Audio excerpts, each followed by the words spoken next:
Habang nag-aagaw buhay si Amihan, sa panganganak nagdiriwang sa alak at luho, ang asawang si Rogelio, kasama ang kabit na si Isabel, para sa makukuhang milyong seguro. Hayaan siyang mamatay, utos ni Rogelio. Ngunit isang lihim na kasunduan ang pinirmahan ni Amihan bago pumasok sa ospital. Babangon siya hindi para magmakaawa, kundi upang bawiin ang lahat. Paano haharapin ng mga nagtaksil ang kanyang muling pagsilang? Siguraduhin mo lang na walang maiiwang bakas, Isabel. Kapag pumanaw ang babaeng iyan sa panganganak sa atin, mapupunta ang milyong piso mula sa insurance at ang lahat ng co-fund ng tatay niya sa kumpanya.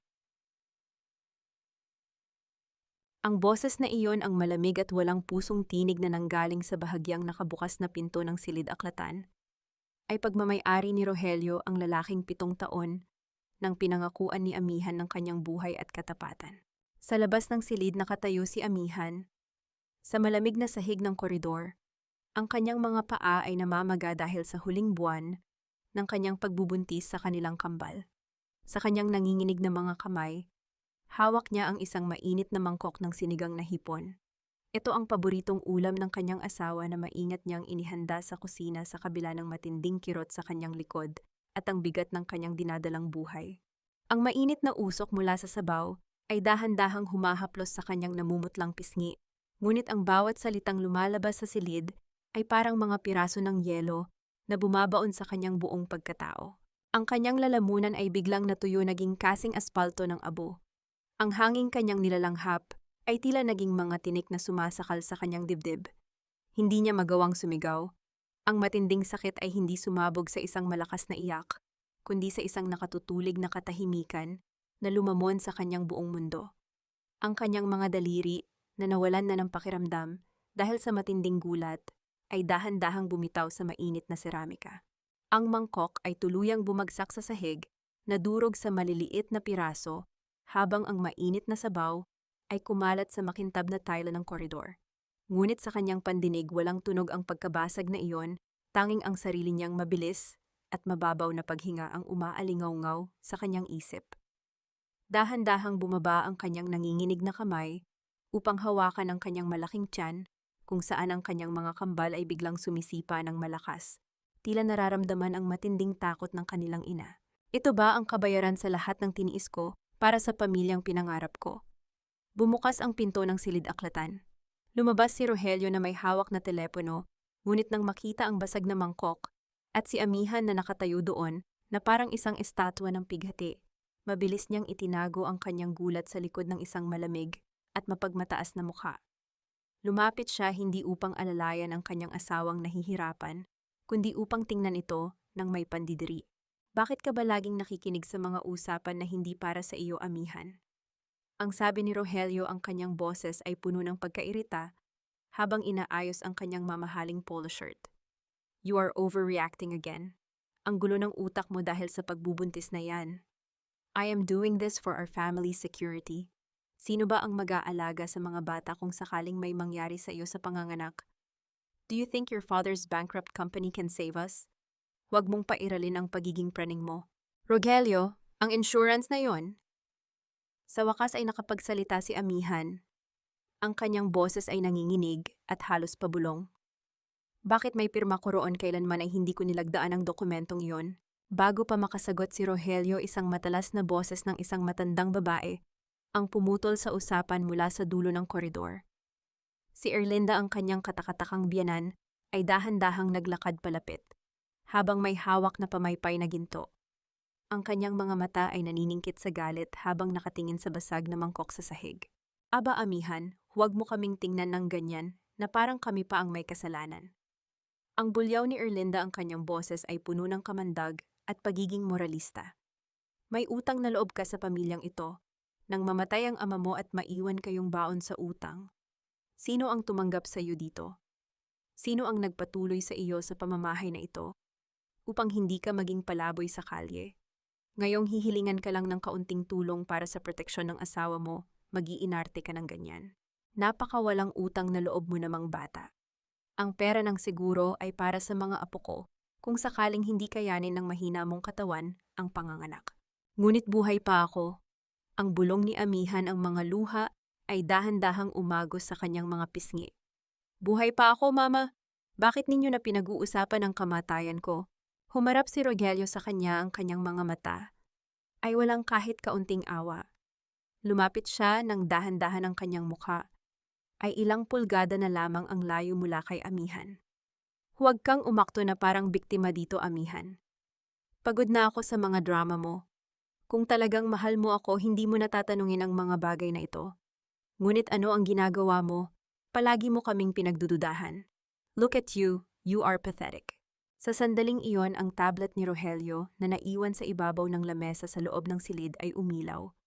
Isang bagong mensahe mula kay Isabel ang lumitaw sa screen na malinaw na nabasa ni Amihan mula sa kanyang kinatatayuan. Nabili ko na ang mga gamot na hiningi mo para sa kanyang huling gabi. Siguraduhin mong hindi siya makakaalis ng buhay sa hospital, honey.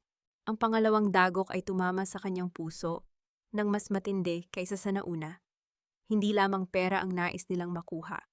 Nais nilang tuluyan siyang mawala upang magkasama sila ng kanyang kabit gamit ang kanyang mga ari-arian. Ang matinding emosyonal na pagkabigla ay nagdulot ng isang marahas na reaksyon sa kanyang katawan. Isang matalim na kirot na mas masakit kaysa sa anumang naranasan niya noon ang gumuhit mula sa kanyang puson patungo sa kanyang likuran.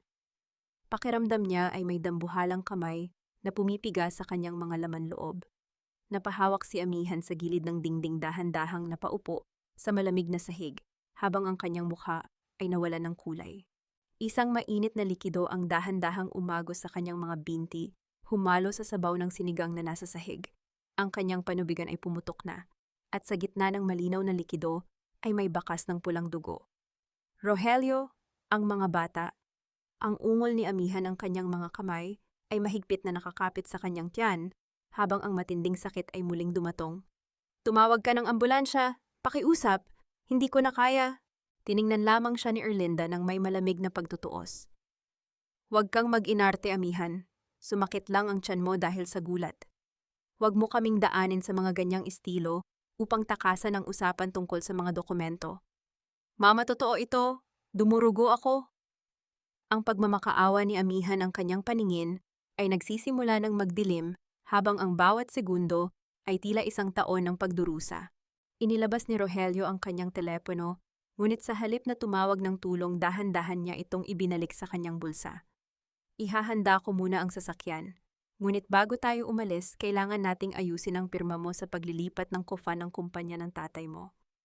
Hindi tayo aalis dito hanggat hindi mo ito tinatapos. Nabatid ni Amihan ang buong katotohanan sa sandaling iyon. Ang kanyang asawa, ang lalaking kanyang pinagkatiwalaan, ay handang hayaan siyang mamatay sa sahig ng kanilang sariling tahanan upang makuha ang lahat ng kanyang pag-aari. Ang kanyang puso ay nadurog, ngunit sa kaibuturan ng kanyang pagkatao, isang bagong lakas ang nagsisimulang gumising, isang mabangis na proteksyon ng isang ina para sa kanyang mga anak. Hindi, ang mahinang sabi ni Amihan habang pinipilit niyang gumapang palayo sa kanila. Hindi ko ibibigay sa inyo ang para sa aking mga anak. Abat matigas talaga ang ulo mo. Ang sigaw ni Erlinda akmang hahawakan ang balikat ni Amihan. Upang pigilan ito, nang biglang bumukas ang pinto ng kusina. Si Lola Esmeralda, ang matandang vunoy na nag-alaga kay Amihan mula sa kanyang pagkabata, ay mabilis na tumakbo palapit. Nang makita ang dugo sa sahig at ang kalagayan ni Amihan, isang malakas na sigaw ng pag-aalala ang lumabas sa kanyang labi. Mabilis niyang hinarangan si Erlinda at niyakap si Amihan sa kanyang mga bisig habang ang kanyang mga mata ay nagliliyab sa galit. Ano ang ginagawa ninyo sa kanya? Ang sigaw ni Lola Esmeralda habang pinupunasan ang pawis sa noo ni Amihan. Diyos ko, dumurugo siya. Kung hindi ninyo tatawagan ang ospital ngayon, din isisigaw ko sa buong subdivision ang ginagawa ninyo sa kanya at tatawag ako ng pulis. Napakuyom ang mga palad ni Rogelio sa galit, ngunit nang makita ang determinasyon sa mga mata ng matandang katulong, alam niyang hindi niya maaaring patayin si Amihan. Sa loob mismo ng bahay nang walang nakakakita. Dalhin mo siya sa sasakyan. Ngunit sinasabi ko sa iyo, matanda, huwag kang makialam sa mga bagay na hindi mo alam. Inakay ni Lola Esmeralda si Amihan patungo sa labas habang ang bawat hakbang ay isang matinding labanan laban sa kamatayan. Habang isinasakay siya sa kotse, lumingon si Amihan sa huling pagkakataon sa pinto ng mansyon. Nakatayo doon si Rogelio at Erlinda nakatingin sa kanya na parang nanonood ng isang hayop na dinala sa katayan walang kahit isang bakas ng pag-aalala sa kanilang mga muka.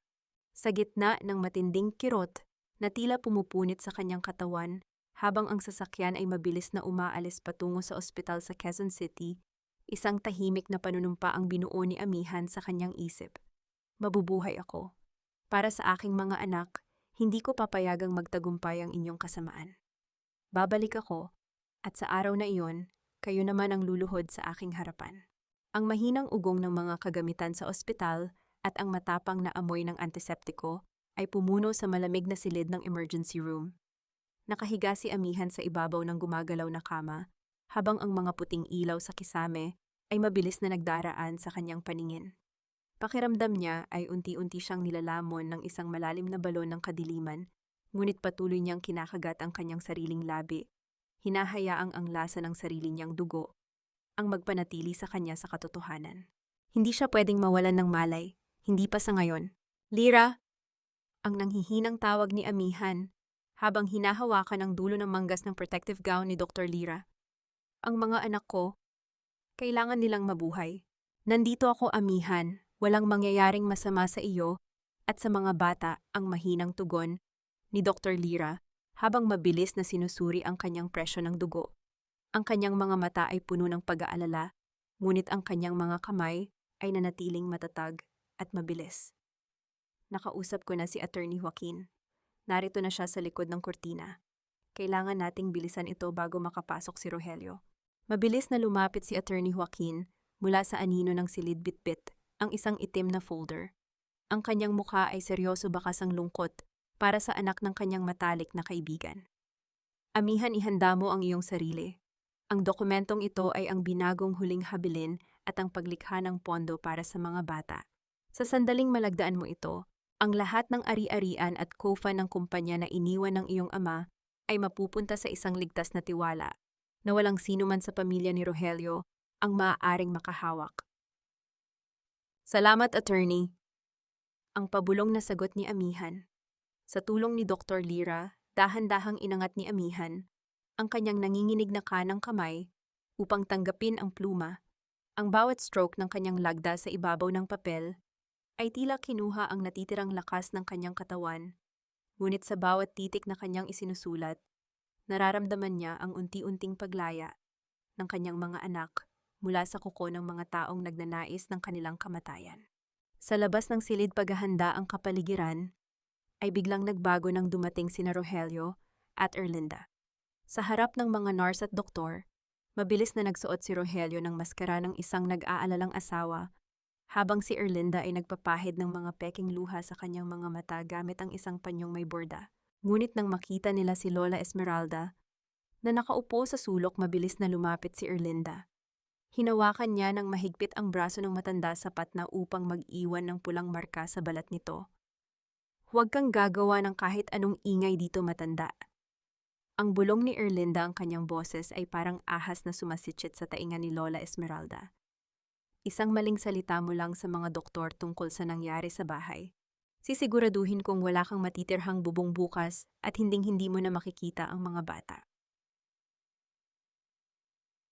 Hindi natakot si Lola Esmeralda.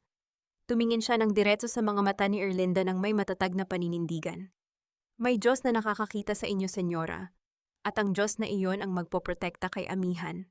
Sa loob ng silid, dahan-dahang hinubad ni Amihan ang isang manipis na kwintas na ginto na may locket na naglalaman ng larawan ng kanyang mga magulang.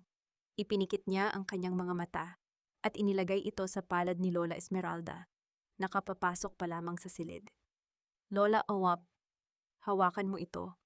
Kung sakaling hindi ako magising sa operasyong ito, ibigay mo ito sa aking mga anak. Sabihin mo sa kanila na hinarap ko ang lahat ng sakit upang makita ko lang ang kanilang unang ngiti. Huwag kang magsalita ng ganyan, anak. Ang umiiyak na sagot ni Lola Esmeralda habang hinahalikan ang kamay ni Amihan. Mabubuhay ka, kasama mo kaming lalaban. Bago pa man maipasok si Amihan sa operating room, pumasok si Rogelio na may hawak na isang puting papel. Amihan, kailangan mong pirmahan ang medical waiver na ito. Ang mabilis na sabi ni Rogelio habang ipinapakita ang dokumento.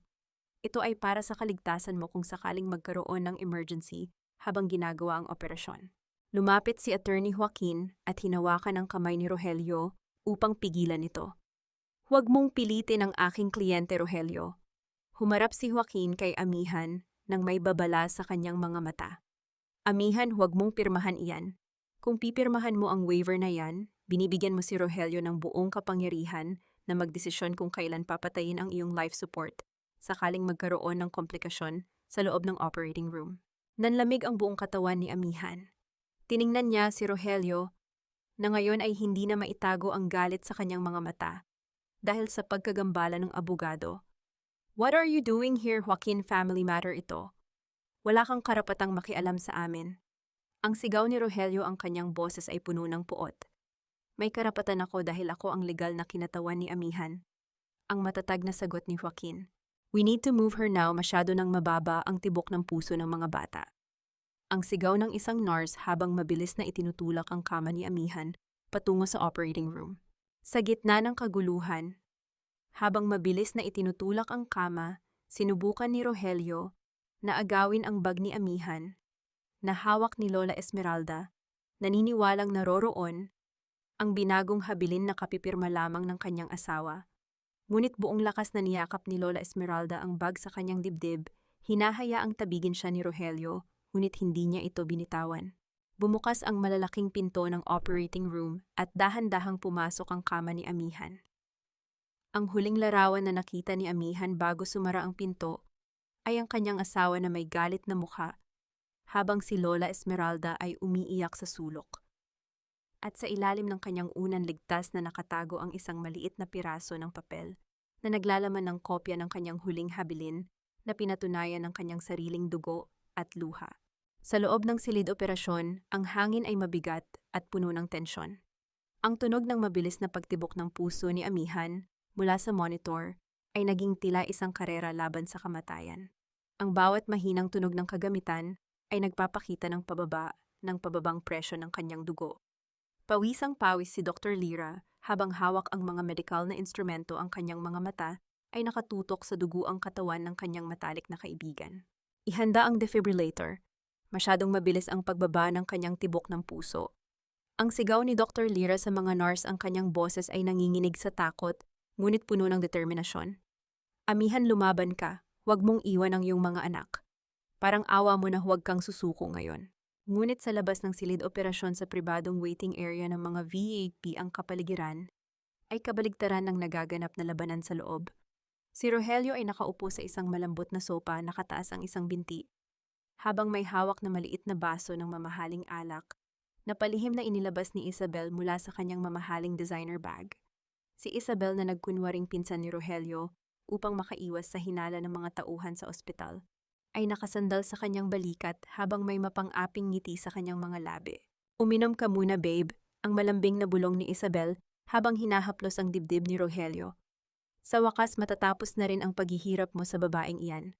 Konting tiis na lang sa atin na ang lahat ng pinaghirapan ng tatay niya. I can't wait, Isabel, ang sagot ni Rogelio sabay lagok sa alak. Sawang-sawa na ako sa pagpapanggap na mahal ko siya. Kung hindi lang dahil sa pera ng kanyang ama, matagal ko nang iniwan ang praning na babaeng iyan. Sigurado ka ba na maayos ang lahat kay Dr. Perez? Of course, honey, ang sagot ni Isabel, ang kanyang boses ay puno ng tiwala sa sarili. Nakausap ko na si Dr. Perez. Siya ang mag-aayos ng lahat ng medikal na ulat. Ilalagay niya na may dati ng malubhang sakit sa puso si Amihan bago pa man manganak, kaya walang sino man ang maghihinala sa atin. Ang kumpanya ng siguro ay mabilis na maglalabas ng pera sa sandaling pirmahan ang sertipiko ng kamatayan. Hindi kalayuan sa kanila pumasok si Erlinda sa waiting area pagkatapos makipag-usap sa isang nurse. Ang kanyang mukha ay puno ng galit at pagkairita nang maupo siya sa tapat ng dalawa. Hay nako, Rogelio, galingan ninyong dalawa, dahil narinig ko sa nurse na kambal daw ang iluluwal ng babaeng iyan. Napakalaking gastusin yan kung mabubuhay si Amihan.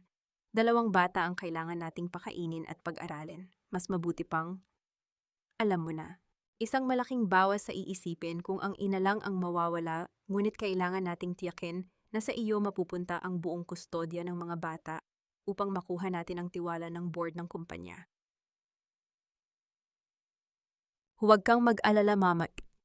Ang sagot ni Rogelio ng may malamig na ngiti.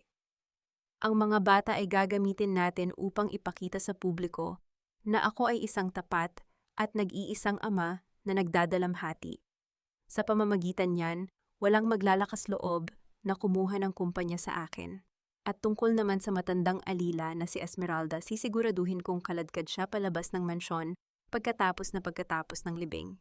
Dapat lang tita, ang pagsang-ayon ni Isabel habang humihikik ng tawa. Ayoko ng matandang iyon sa bahay. Masyadong pakialamera.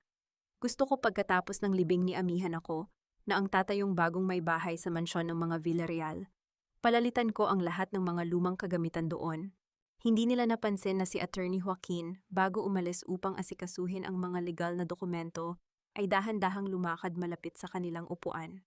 Sa ilalim ng makapal na unan ng velvet na sopa, kung saan sila nakaupo, palihim na inilagay ni Joaquin ang isang maliit na recording device na binalot sa itim na tela. Nang magtagpo ang mga mata nila ni Lola Esmeralda na nakaupo sa kabilang sulok ng waiting area, tumango si Joaquin nang bahagya, isang senyales na ang bawat salita ng tatlong sakim ay nakatala na ngayon para sa kanilang sariling kapahamakan. Sa sulok ng waiting area si Lola Esmeralda ay nakaluhod sa malamig na sahig, malayo sa karangyaan ng tatlong kontrabida. Ang kanyang mga kamay na kulubot, dahil sa maraming taon ng pagtatrabaho, ay mahigpit na nakakapit sa isang lumang rosaryong gawa. Sa kahoy isang regalo mula sa yumaong ama ni amihan. Ang mga luha ay patuloy na dumadaloy sa kanyang mga pisngi habang ibinubulong ang kanyang mga dasal. Diyos ko, parang awa mo na ang pabulong na dalangin ng matanda. Iligtas mo ang aking anak na si amihan. Siya lang ang natitirang alaala ng aking mahal na amo. Huwag mong hayaan na magtagumpay ang mga taong walang puso na nagpapakasasa sa kanyang pagdurusa. Ibibigay mo sa kanya ang lakas na mabuhay para sa kanyang mga anak. Habang nagaganap ang lahat ng ito, isang nurse na nagngangalang Teresa ang palihim na pumasok sa walang taong opisina ni Dr. Lira. Ang kanyang mga mata ay mabilis na lumingon sa paligid bago niya binuksan ang drawer ng lamesa ng doktor. May kinuhang isang folder na naglalaman ng mga orihinal na pagsusuri sa dugo ni amihan na nagpapakita ng mga lason na ibinigay sa kanya sa bahay. Mabilis niyang isinilid ang folder sa ilalim ng kanyang uniforme at mabilis na lumabas nang hindi nalalaman na ang lahat ng kanyang galaw ay nakatala sa lihim na camera na inilagay ni Dr. Lira sa kanyang sariling silid. Sa loob ng silid operasyon, ang mahabang tunog mula sa monitor ng puso ay biglang tumigil sa mabilis nitong pagtibok at naging isang tuwid at nakatatakot na tunog ng kawalan ng buhay. Ang linya sa screen ay naging patag. Defibrillator 100 joules charge. Ang sigaw ni Dr. Lira, ang kanyang mga kamay, ay nanginginig habang inilalagay ang mga metal pad sa dibdib ni amihan. Ang katawan ni amihan ay biglang umangat mula sa mesa. Sa bawat shock, ngunit ang linya sa screen ay nanatiling patag. Huwag kang sumuko, amihan. Isipin mo ang iyong mga anak. Pagkatapos ng 3 mahahabang minuto ng matinding pakikipaglaban, ang pulang ilaw sa ibabaw ng pinto ng operating room ay dahan-dahang namatay. Bumukas ang malalaking pinto ng operating room. Lumabas si Dr. Lira, ang kanyang mukha ay maputla pagod at may bakas ng matinding pighati. Ang kanyang mga mata ay namamaga sa pagluha habang naglalakad siya ng dahan-dahan patungo sa waiting area. Sa kanyang mga kamay may dala siyang isang maliit na metal na tray na natatakpan ng isang puting tela na tila naglalaman ng isang bagay na wala ng buhay. Nang makita siya, mabilis na itinago ni Rogelio ang kanyang baso ng alak, mabilis na pinunasan ang kanyang mukha upang magmukhang malungkot at lumapit ng patakbo. Doktora Lira, paano ang asawa ko? Pakiusap, sabihin mo sa akin na ligtas si amihan. Ang sigaw ni Rogelio, ang kanyang boses ay puno ng peking pag-aalala na kayang magpaluha sa sino mang hindi nakakaalam ng katotohanan. Huminto si Dr. Lira sa kanyang harap. Ang kanyang malamig at matalim na titig ay tumama ng diretso sa mga mata ni Rogelio, isang titig na puno ng lihim na puot at tila nakatagos sa pinakamalalim na bahagi ng kanyang madilim na pagkatao. Dahan-dahang inangat ni Dr. Lira ang kanyang kamay at dahan-dahang hinila ang dulo ng puting tela na nakatakip sa tray. Ibinubunyag ang malamig na katotohanan na naghihintay sa kanila. Nang dahan-dahang hilahin ni Dr. Lira ang puting tela, hindi ang malamig na mukha ng kamatayan ang nabunyag kundi ang mga dugo, ang damit ni amihan at ang kanyang gintong singsing sa kasal na mabilis na tinanggal ng doktor bago ang operasyon. Ligtas ang mga kambal. Ang malamig na pahayag ni Dr. Lira habang nakatingin ng diretso sa nagulat na mukha ni Rogelio. Nasa loob sila ng incubator ngayon dahil kulang sila sa buwan. Ngunit si Amihan, ang kanyang puso ay huminto sa loob ng 3 minuto. Nagawa namin siyang ibalik ngunit siya ay nasa ilalim ng isang malalim na koma ngayon. Hindi namin masasabi kung kailan siya magigising o kung magigising pa siya. Isang mabilis na pagbabago ng emosyon ang dumaan sa mga mata ni Rogelio mula sa matinding gulat patungo sa pagkabigo dahil hindi tuluyang namatay si Amihan at sa huli ay ang pagbabalik ng kanyang peking kalungkutan. Diyos ko, salamat at ligtas ang mga anak ko, ang sabi ni Rogelio habang pilit na pinatutulo ang luha. Gusto ko silang makita, doktora. Gusto kong hawakan ang mga anak ko. Hindi maaari, Rogelio, ang mabilis na pagpigil ni Dr. Lira. Napakahina pa ng kanilang mga baga. Anumang mikrobyo mula sa labas ay maaaring pumatay sa kanila. At dahil walang malay si Amihan, kailangan muna natin ng opisyal na pagsusuri ng ospital bago magpasya sa buong kustodya ng mga sanggol. Inilipat si Amihan sa loob ng intensive care unit. Ang banayad at paulit-ulit na tunog ng monitor ng kanyang puso ay ang tanging nagpapakita na siya ay humihinga pa sa gitna ng malalim na katahimikan ng silid. Nakakabit sa kanyang katawan ang iba't ibang tubo at suwero. Tila wala siyang nararamdaman ngunit sa kaibuturan ng kanyang isip, naririnig ni Amihan ang bawat ingay sa kanyang paligid. Ang kanyang katawan ay parang nakakulong sa isang mabigat na hawla ng yelo, ngunit ang kanyang diwa ay gising na gising. Sa kalagitnaan ng gabi ng matiyak na walang nurse sa paligid, dahan-dahang pumasok si Rogelio sa silid ng ICU. Lumapit siya sa tabi ng higaan ni Amihan at tinitigan ang kanyang maputlang mukha. Walang kahit isang bakas ng pagmamahal sa kanyang mga mata. Tanging ang kasakiman na nagpapadilim sa kanyang pagkatao. Bakit hindi ka na lang tuluyang natuluyan, Amihan? Ang bulong ni Rogelio, ang kanyang boses, ay puno ng puot habang nakatingin sa dahan-dahang pagtaas-baba ng dibdib ng kanyang asawa. Pinahihirapan mo pa ako, ngunit huwag kang mag-alala, hindi ka rin magtatagal sa mundong ito. Sa sandaling makuha ko ang pirma ng doktor na nagpapatunay na hindi ka na magigising, sa akin pa rin mapupunta ang lahat.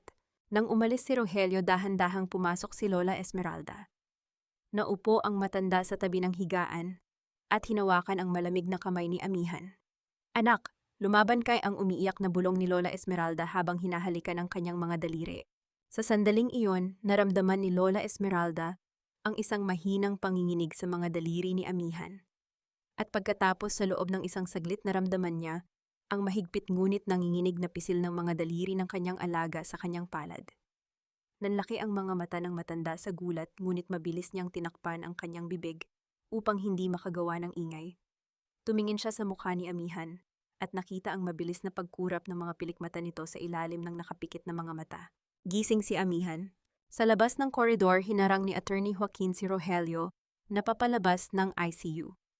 Rogelio, kailangan nating pag-usapan ang tungkol sa insurance policy. Ang seryosong sabi ni Joaquin na sinasadyang painitin ang kasakiman ng huli upang magkamali ito. Ang kumpanya ng seguro ay hindi maglalabas ng pera hanggat walang opisyal na sertipiko ng permanenteng kapansanan o kamatayan mula sa pangunahing doktor ni Amihan. At alam mo na hindi papayag si Doktor Lira na pirmahan iyon ng walang sapat na ebidensya. Nangumit ang mukha ni Rogelio. Huwag mo akong turuan sa mga dapat kong gawin, Joaquin. May mga paraan ako upang makuha ang dokumentong iyon, may buhay man si Amihan o wala. Mabilis na umalis si Rogelio upang tawagan si Dr. Perez nang hindi nalalaman na ang bawat salita niya ay patunay ng kanyang masamang balak. Nang sumapit ang 3 ng madaling araw, nang ang buong ospital ay balot ng pinakamalalim na katahimikan, dahan-dahang pumasok si Dr. Lira sa silid ni Amihan habang itinutulak ang 2 munting kuna ng mga kambal. Sa tulong ni Lola Esmeralda, dahan-dahang inilabas ni Dr. Lira ang mga sanggol na binalot sa malalambot na kumot at inilapit ang kanilang maliliit at maiinit na pisngi sa mukha ni Amihan. Sa unang pagkakataon, naramdaman ni Amihan ang matamis at malinis na amoy ng kanyang mga bagong silang na sanggol, ang init ng kanilang balat, at ang mahinang paghinga ng kanyang mga anak sa kanyang pisngi. ay tila isang kuryente ng buhay na dumaan sa kanyang buong katawan. Isang solong patak ng luha, ang dahan-dahang umagos mula sa kanyang nakapikit na mata, nagpapakita ng walang katapusang pagmamahal ng isang ina na handang harapin ang impyerno para sa kanyang mga anak. Ngunit sa labas ng bintana ng ICU sa dulo ng madilim na koridor, isang lalaking nakasuot ng itim na jacket at sombrero, ang tahimik na nakatayo binabantayan ang bawat galaw ng mga doktor at nurse na pumapasok sa silid ni Amihan. Paglipas ng isang oras, dahan-dahang bumukas ang pinto ng silid ng ICU. Walang tunog ang kanyang mga hakbang habang lumalapit sa higaan. Ngunit hindi ito si Lola Esmeralda at hindi rin si Dr. Lira. Ito ay si Isabel na nakasuot ng uniforme ng nurse na kanyang ninakaw mula sa silid bihisan. Ang kanyang mga mata ay nagliliyab sa inggit habang nakatingin sa natutulog na si Amihan. Inilabas ni Isabel ang isang syringe mula sa kanyang bulsa na naglalaman ng isang malinaw na likido. Dahan-dahan niyang inilapit ang karayom sa tubo ng suwero na direktang nakakabit sa ugat ni Amihan. Oras na para matulog ng pampalipas oras Amihan, ang bulong ni Isabel na may lason sa bawat salita. Sa impyerno ka na magising. Naririnig ni Amihan ang bawat salita. Nararamdaman niya ang malamig na presensya ng babaeng nagtaksil sa kanya at sa loob ng kanyang nakakulong na katawan, sumigaw siya ng tulong habang ang kanyang puso ay nagsimulang tumibok ng mabilis na nagdulot ng mabilis na pagbabago sa tunog ng monitor. Ang biglang pagkabukas ng pinto ng ICU ay naging dahilan upang mabilis na mabitawan ni Isabel ang syringe. Sa takot na mahuli, mabilis niyang itinago ang kanyang mukha sa likod ng clipboard at mabilis na lumabas ng silid nagpanggap na isang abalang nurse. Nakukuha lamang ng gamot. Pagpasok ni Dr. Lira, napansin niya ang mabilis na pagtaas ng linya sa monitor ng puso ni Amihan. Agad niyang tiningnan ang suwero at nakita ang nahulog na syringe sa sahig na naglalaman ng nakamamatay na doses ng potassium chloride. Diyos ko, may nagtangkang pumatay sa iyo, Amihan! Ang nanginginig na bulong ni Dr. Lira habang mabilis na kinukuha ang syringe upang dalhin sa laboratorio. Humarap siya kay Lola Esmeralda na kapapasok pa lamang mula sa kapilya. Lola, kailangan nating doblehin ang seguridad dito. Hindi naligtas si Amihan sa karaniwang silid na ito. Kinabukasan nalaman ni Rogelio at Erlinda mula sa kanilang kasabwat sa ospital na nabigo ang plano ni Isabel at mas lalong naging mahigpit ang seguridad sa paligid ni Amihan. Dahil sa nalalapit na pagpupulong ng mga stockholder ng Villarreal Group kung saan hihilingin ang presensya ng may-ari ng mga shares, naging desperado ang dalawa. Nagbayad si Rogelio ng malaking halaga sa isang gwardya sa gabi na may mabigat na utang sa sugal upang bigyan sila ng 10 minuto sa loob ng silid ni Amihan nang walang nakakakita. Sa kalagitnaan ng gabi, dahan-dahang pumasok sina Rogelio at Erlinda sa madilim na silid ni Amihan. Ang tanging liwanag ay nagmumula sa buwan na tumatagos sa bintana at ang mahinang berdeng ilaw mula sa monitor ng puso. Nakahiga si Amihan, tila walang anumang nararamdaman, ngunit sa loob ng kanyang isip ay naghahanda na siya sa anumang mangyayari. Ito na mama ang bulong ni Rogelio habang inilalabas ang isang itim na ink pad at ang kasunduan sa paglipat ng lahat ng kufa ng kumpanya sa kanyang pangalan. Kapag nakuha natin ang thumbprint niya dito, wala nang magagawa ang mga abogado o ang board ng kumpanya. Sa atin na ang buong control ng Villarreal Group. Bilisan mo, Rogelio, ang pagmamadali ni Erlinda habang nakatingin sa pinto. Tiyakin mong malinaw ang marka ng kanyang hinlalaki. Huwag kang papayag na magkaroon ng bura dahil baka maghinala ang mga eksperto. Lumapit si Rogelio sa tabi ng higaan at hinawakan ang kanang kamay ni Amihan. Dahil sa kanyang pagpapanggap bilang isang pasyenteng nasa koma, maingat na pinanatili ni Amihan na nakatikom ang kanyang mga daliri na parang isang natural na reaksyon ng mga kalamnan pagkatapos ng operasyon. Sinubukan ni Rogelio na buksan ang kanyang kamao, ngunit ang mga daliri ni Amihan ay nanatiling matigas at mahigpit. Bakit ba napakatigas ng kamay ng babaeng ito? Ang inis na bulong ni Rogelio habang pilit na hinahatak ang hinlalaki ni Amihan. Para namang patay na talaga. Amihan, kung naririnig mo ako, sumunod ka na lang para hindi ka nahihirapan. Ginagawa ko naman ito para sa kapakanan ng pamilya natin, para sa mga anak natin. Leaning closer to Amihan's ear, Erlinda spoke with a voice filled with pure malice and hypocrisy. Makinig ka sa akin, Amihan. Huwag kang maging matigas ang ulo. Kung hindi mo ibibigay ang iyong thumbprint ngayon, huwag kang magtataka kung ang mga kambal mo ay mapunta sa isang malayong ampunan sa probinsya kung saan hinding-hindi mo na sila makikita. Mas madali silang alagaan kung may pera kami, hindi ba? Kaya ibigay mo na ang sa amin. Ang psikolohikal na pagpapahirap na ito ay nagdulot ng matinding sakit sa puso ni Amihan. Ang kanyang puso ay nagsimulang tumibok ng mabilis dahil sa galit at takot para sa kanyang mga anak, at ang monitor ng puso ay nagsimula na namang gumawa ng mabilis na tunog. Bilisan mo, Rogelio, tumataas na naman ang kanyang heartbeat. Baka pumasok ang mga nurse, ang natatakot na sigaw ni Erlinda. Buong lakas na hinila ni Rogelio ang hinlalaki ni Amihan at mabilis na ipinatong ito sa black ink pad. Ang basang tinta ay kumapit sa balat ni Amihan. Itinaas ni Rogelio ang kanyang dinalang papel at dahan-dahang inilapit ang hinlalaki ni Amihan upang idiin ito sa ibabaw ng linya ng pirma. Sa sandaling iyon, isang solong patak ng luha ng matinding puot ang dahan-dahang umagos mula sa nakapikit na mata ni Amihan. Hindi ito dahil sa takot para sa kanyang sarili, kundi dahil sa pagkasuklam sa kawalan ng puso ng mga taong ito na nagbabanta sa kanyang mga bagong silang na sanggol. Mamahawakan mo ang braso niya, ang utos ni Rogelio, habang pilit na ibinababa ang kamay ni Amihan patungo sa papel. Ngunit bago pa man dumikit ang tinta sa papel, narinig ang mabilis na mga hakbang mula sa labas ng koridor. Biglang bumukas ang pinto ng silid at pumasok si Dr. Lira, kasama si Lola Esmeralda at ang dalawang bagong gwardya ng ospital. Ano ang ginagawa ninyo dito? Ang sigaw ni Dr. Lira. Ang kanyang boses ay puno ng galit habang mabilis na lumalapit upang harangan si Rogelio. Sino ang nagbigay sa inyo ng pahintulot na pumasok sa silid na ito sa kalagitnaan ng gabi? Sa matinding pagmamadali na maitago ang ink pad at ang mga dokumento sa loob ng kanyang bag, hindi napansin ni Rogelio na may isang folded na piraso ng papel ang nahulog mula sa kanyang bulsa patungo sa ilalim ng higaan ni Amihan. Ang papel na iyon ay naglalaman ng isang sulat mula sa Heavenly Peace Memorial Park tungkol sa pagbili ng isang pribadong vault. Gusto ko lang makita ang asawa ko, ang pagsisinungaling ni Rogelio, habang mabilis na umaatras pilit na ibinabalik ang kanyang mapagpakumbabang muka. Bilang asawa, may karapatan akong bantayan siya. Wala kayong karapatan pagkatapos ng tangkang pagpatay kagabi. Ang sigaw ni Lola Esmeralda habang lumalapit kay Amihan upang tingnan ang kalagayan nito. Lumayas kayo dito bago ko tawagin ang mga pulis. Sa gitna ng kaguluhan, habang sina Dr. Lira at ang mga gwardya ay nakatutok kay Erlinda, na nagsimulang sumigaw ng mga insulto, sinubukan ni Rogelio na lumapit muli sa higaan upang kunin ang kanyang nahulog na papel sa ilalim. Inabot niya ang kanyang kamay, malapit sa kanang kamay ni Amihan na nakababa sa gilid ng kama. Ngunit sa sandaling hawakan ng mga daliri ni Rogelio, ang kamay ni Amihan, isang hindi inaasahang pangyayari ang naganap.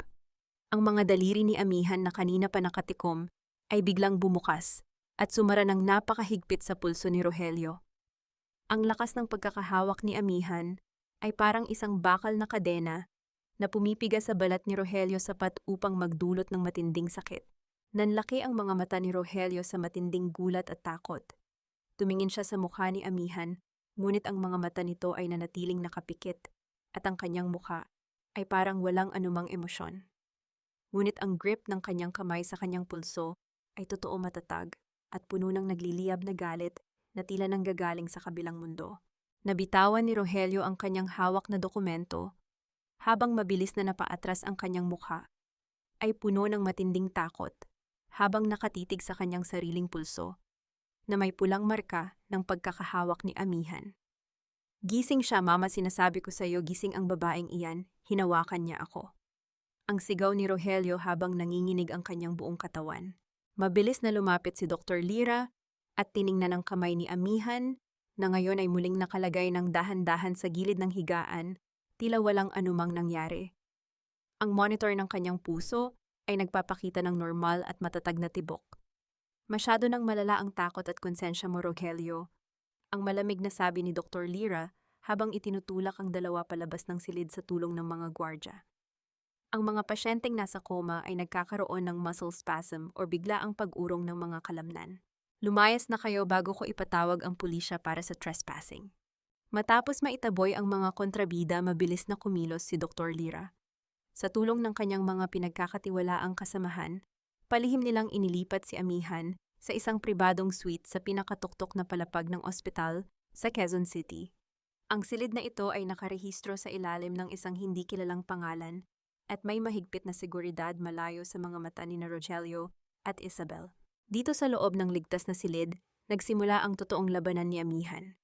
Sa unang pagkakataon, dahan-dahan niyang iminulat ang kanyang mga mata nang walang takot na may makakita sa kanya. Sa tulong ni Dr. Lira, sinimulan niya ang kanyang lihim na physical therapy upang muling maibalik ang lakas ng kanyang mga binti na tila nawalan ng buhay pagkatapos ng mahabang panahon ng pagkahiga at pagkalason.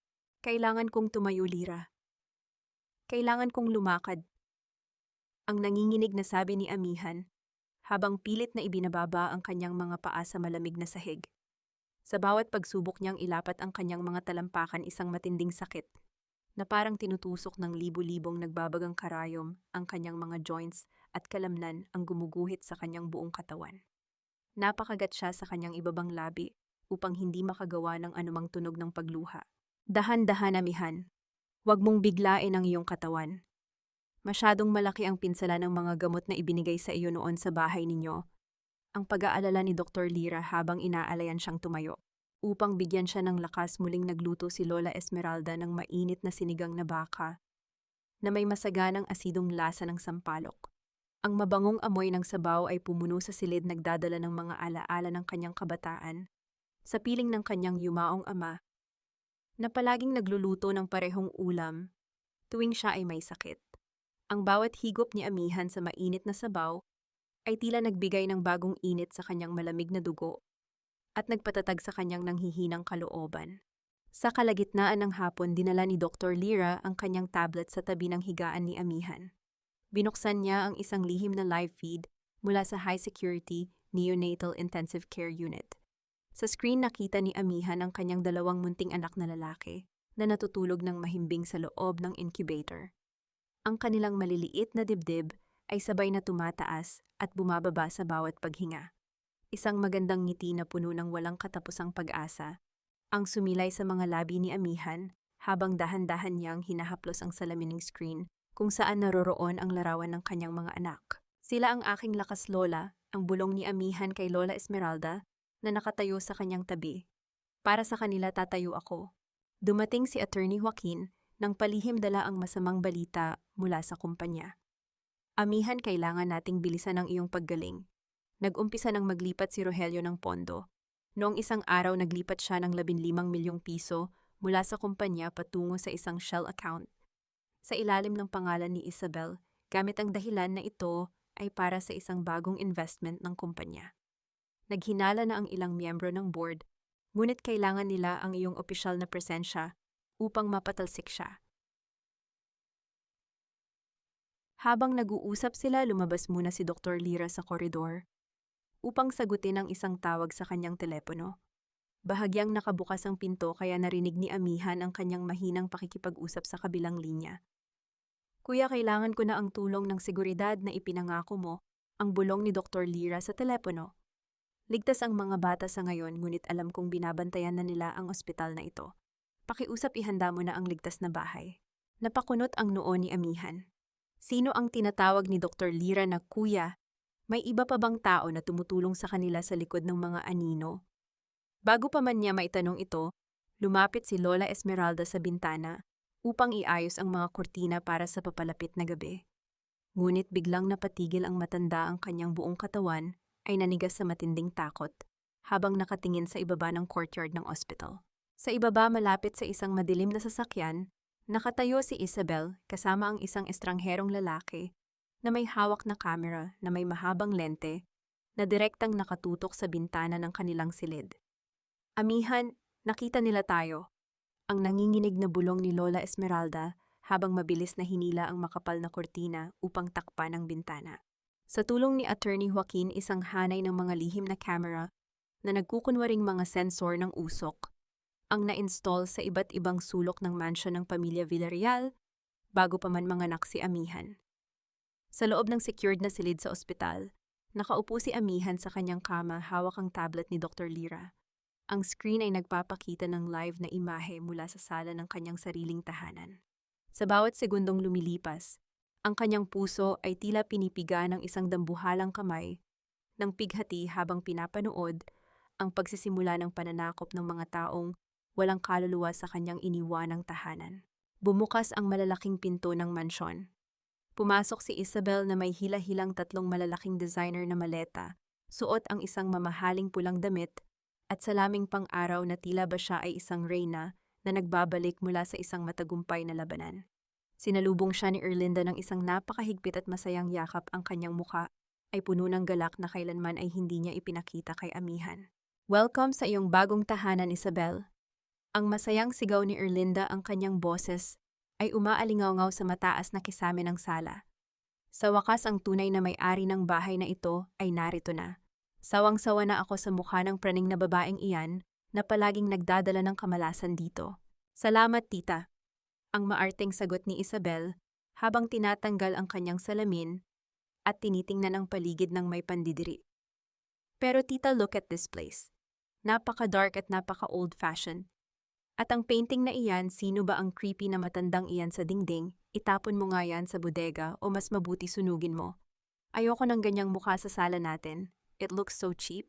Ang itinuturo ni Isabel ay ang malaking oil painting ng yumaong ama ni amihan, si Don Fernando Villarreal, ang lalaking nagpatayo ng mansyon na iyon at nagbigay ng lahat ng karangyaan na tinatamasa ni na Rogelio ngayon.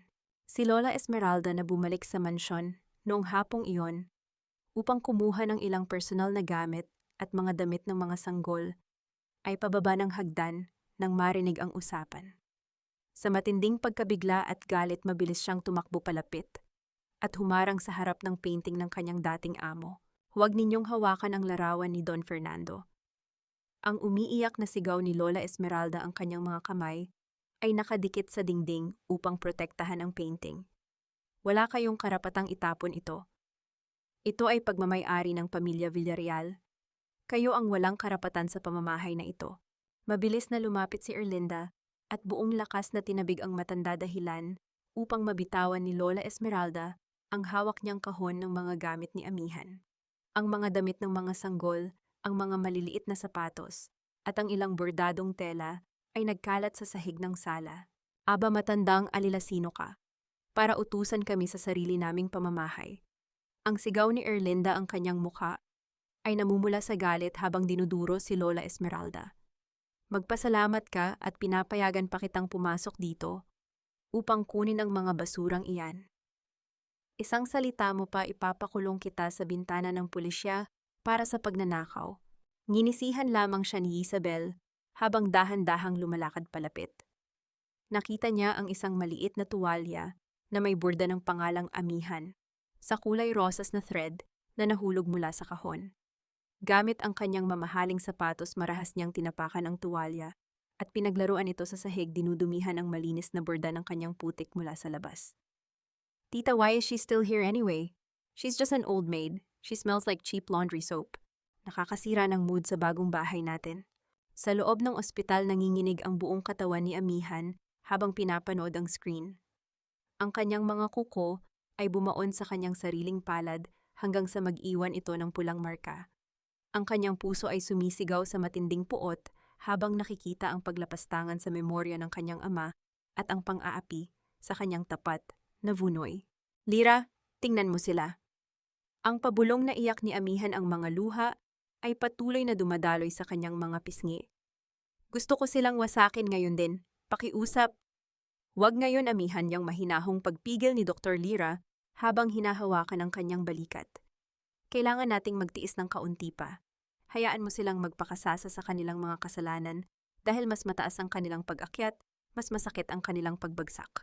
Nang makaalis sina Erlinda at Isabel upang tingnan ang master bedroom, si Lola Esmeralda na nakaluhod sa sahig ay umiyak ng tahimik. Dahan-dahan niyang pinulot ang maruming tuwalya na may pangalan ni amihan, maingat na pinunasan ang putik dito gamit ang kanyang sariling manggas, at dahan-dahang itinago ito sa loob ng kanyang baro malapit sa kanyang puso. Nang sumapit ang gabi, nagtipon ang tatlo sa malaking lamesa sa silid kainan ng mansion para sa isang marangyang hapunan. Si Rogelio ay masayang nagbubukas ng isa pang bote ng alak habang si Isabel ay nakasandal sa kanyang dibdib. Cheers sa ating bagong buhay, babe! Ang masayang sabi ni Rogelio habang itinataas ang kanyang baso. Sa susunod na linggo kapag nakuha ko na ang huling ulat mula kay Dr. Perez tungkol sa permanenteng kapansanan ni Amihan, formal ko nang idedeklara sa board na ako na ang mamamahala sa lahat ng kanyang shares. We will declare her legally incapacitated at pagkatapos wala nang makakapigil sa atin. Dapat lang, honey, ang sagot ni Isabel habang humihigop ng alak. At ang kumpanya ng tatay niya palitan natin ang pangalan. Ayoko ng Villarreal Group, napakabaho pakinggan. Mas maganda kung Rogelio Investment Group. At ang lumang mansion na ito kailan natin ibebenta? Ang tanong ni Erlinda habang kumakain ng mamahaling karne. Masyadong malaki at madilim ang bahay na ito para sa atin. Gusto ko ng isang modernong condo sa Bonifacio Global City kung saan maraming mamahaling tindahan. Don't worry, mama.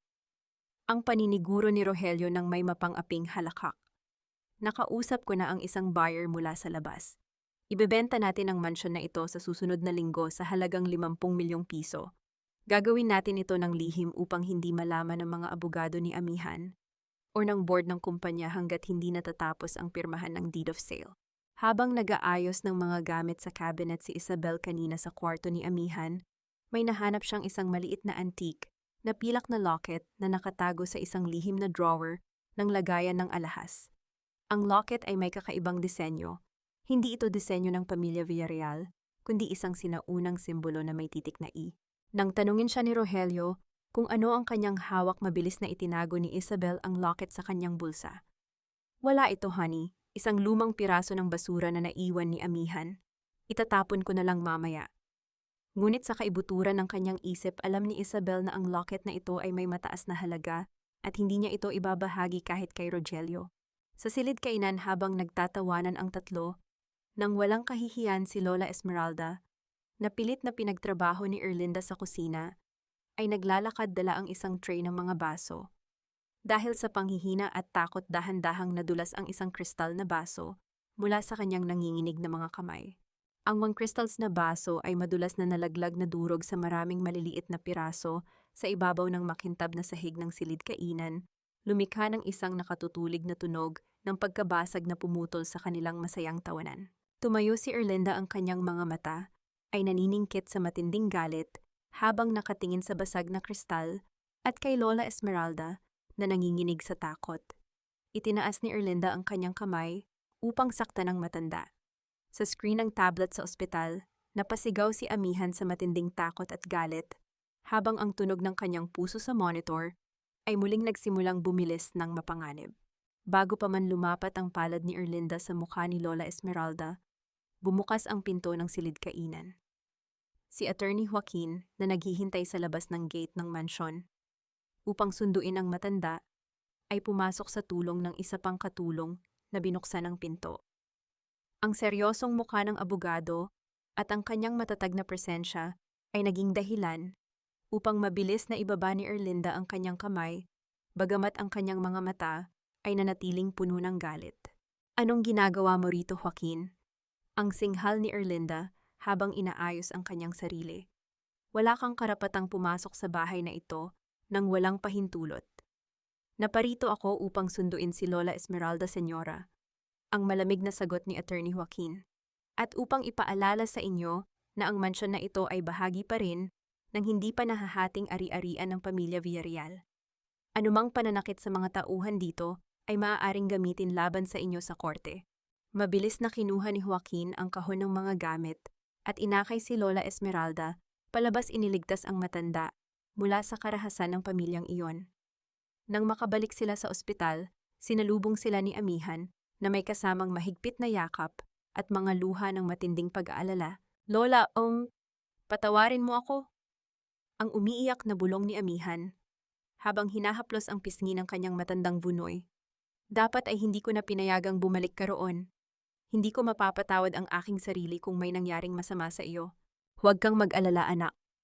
Ang sagot ni Lola Esmeralda habang ipinapakita ang maruming tuwalya na may borda ng kanyang pangalan. Ligtas ako, at mas lalo akong naging matatag nang makita ko ang kanilang kasamaan. Kailangan nating tapusin ang laban na ito. Sa loob ng secured na silid nagsagawa ng isang lihim na pagpupulong sina amihan Dr. Lira at Attorney Joaquin. Inilatag ni Joaquin ang mga dokumento ng bangko na nagpapakita ng ilegal na paglilipat ng pondo na ginawa ni Rogelio sa mga nakalipas na araw.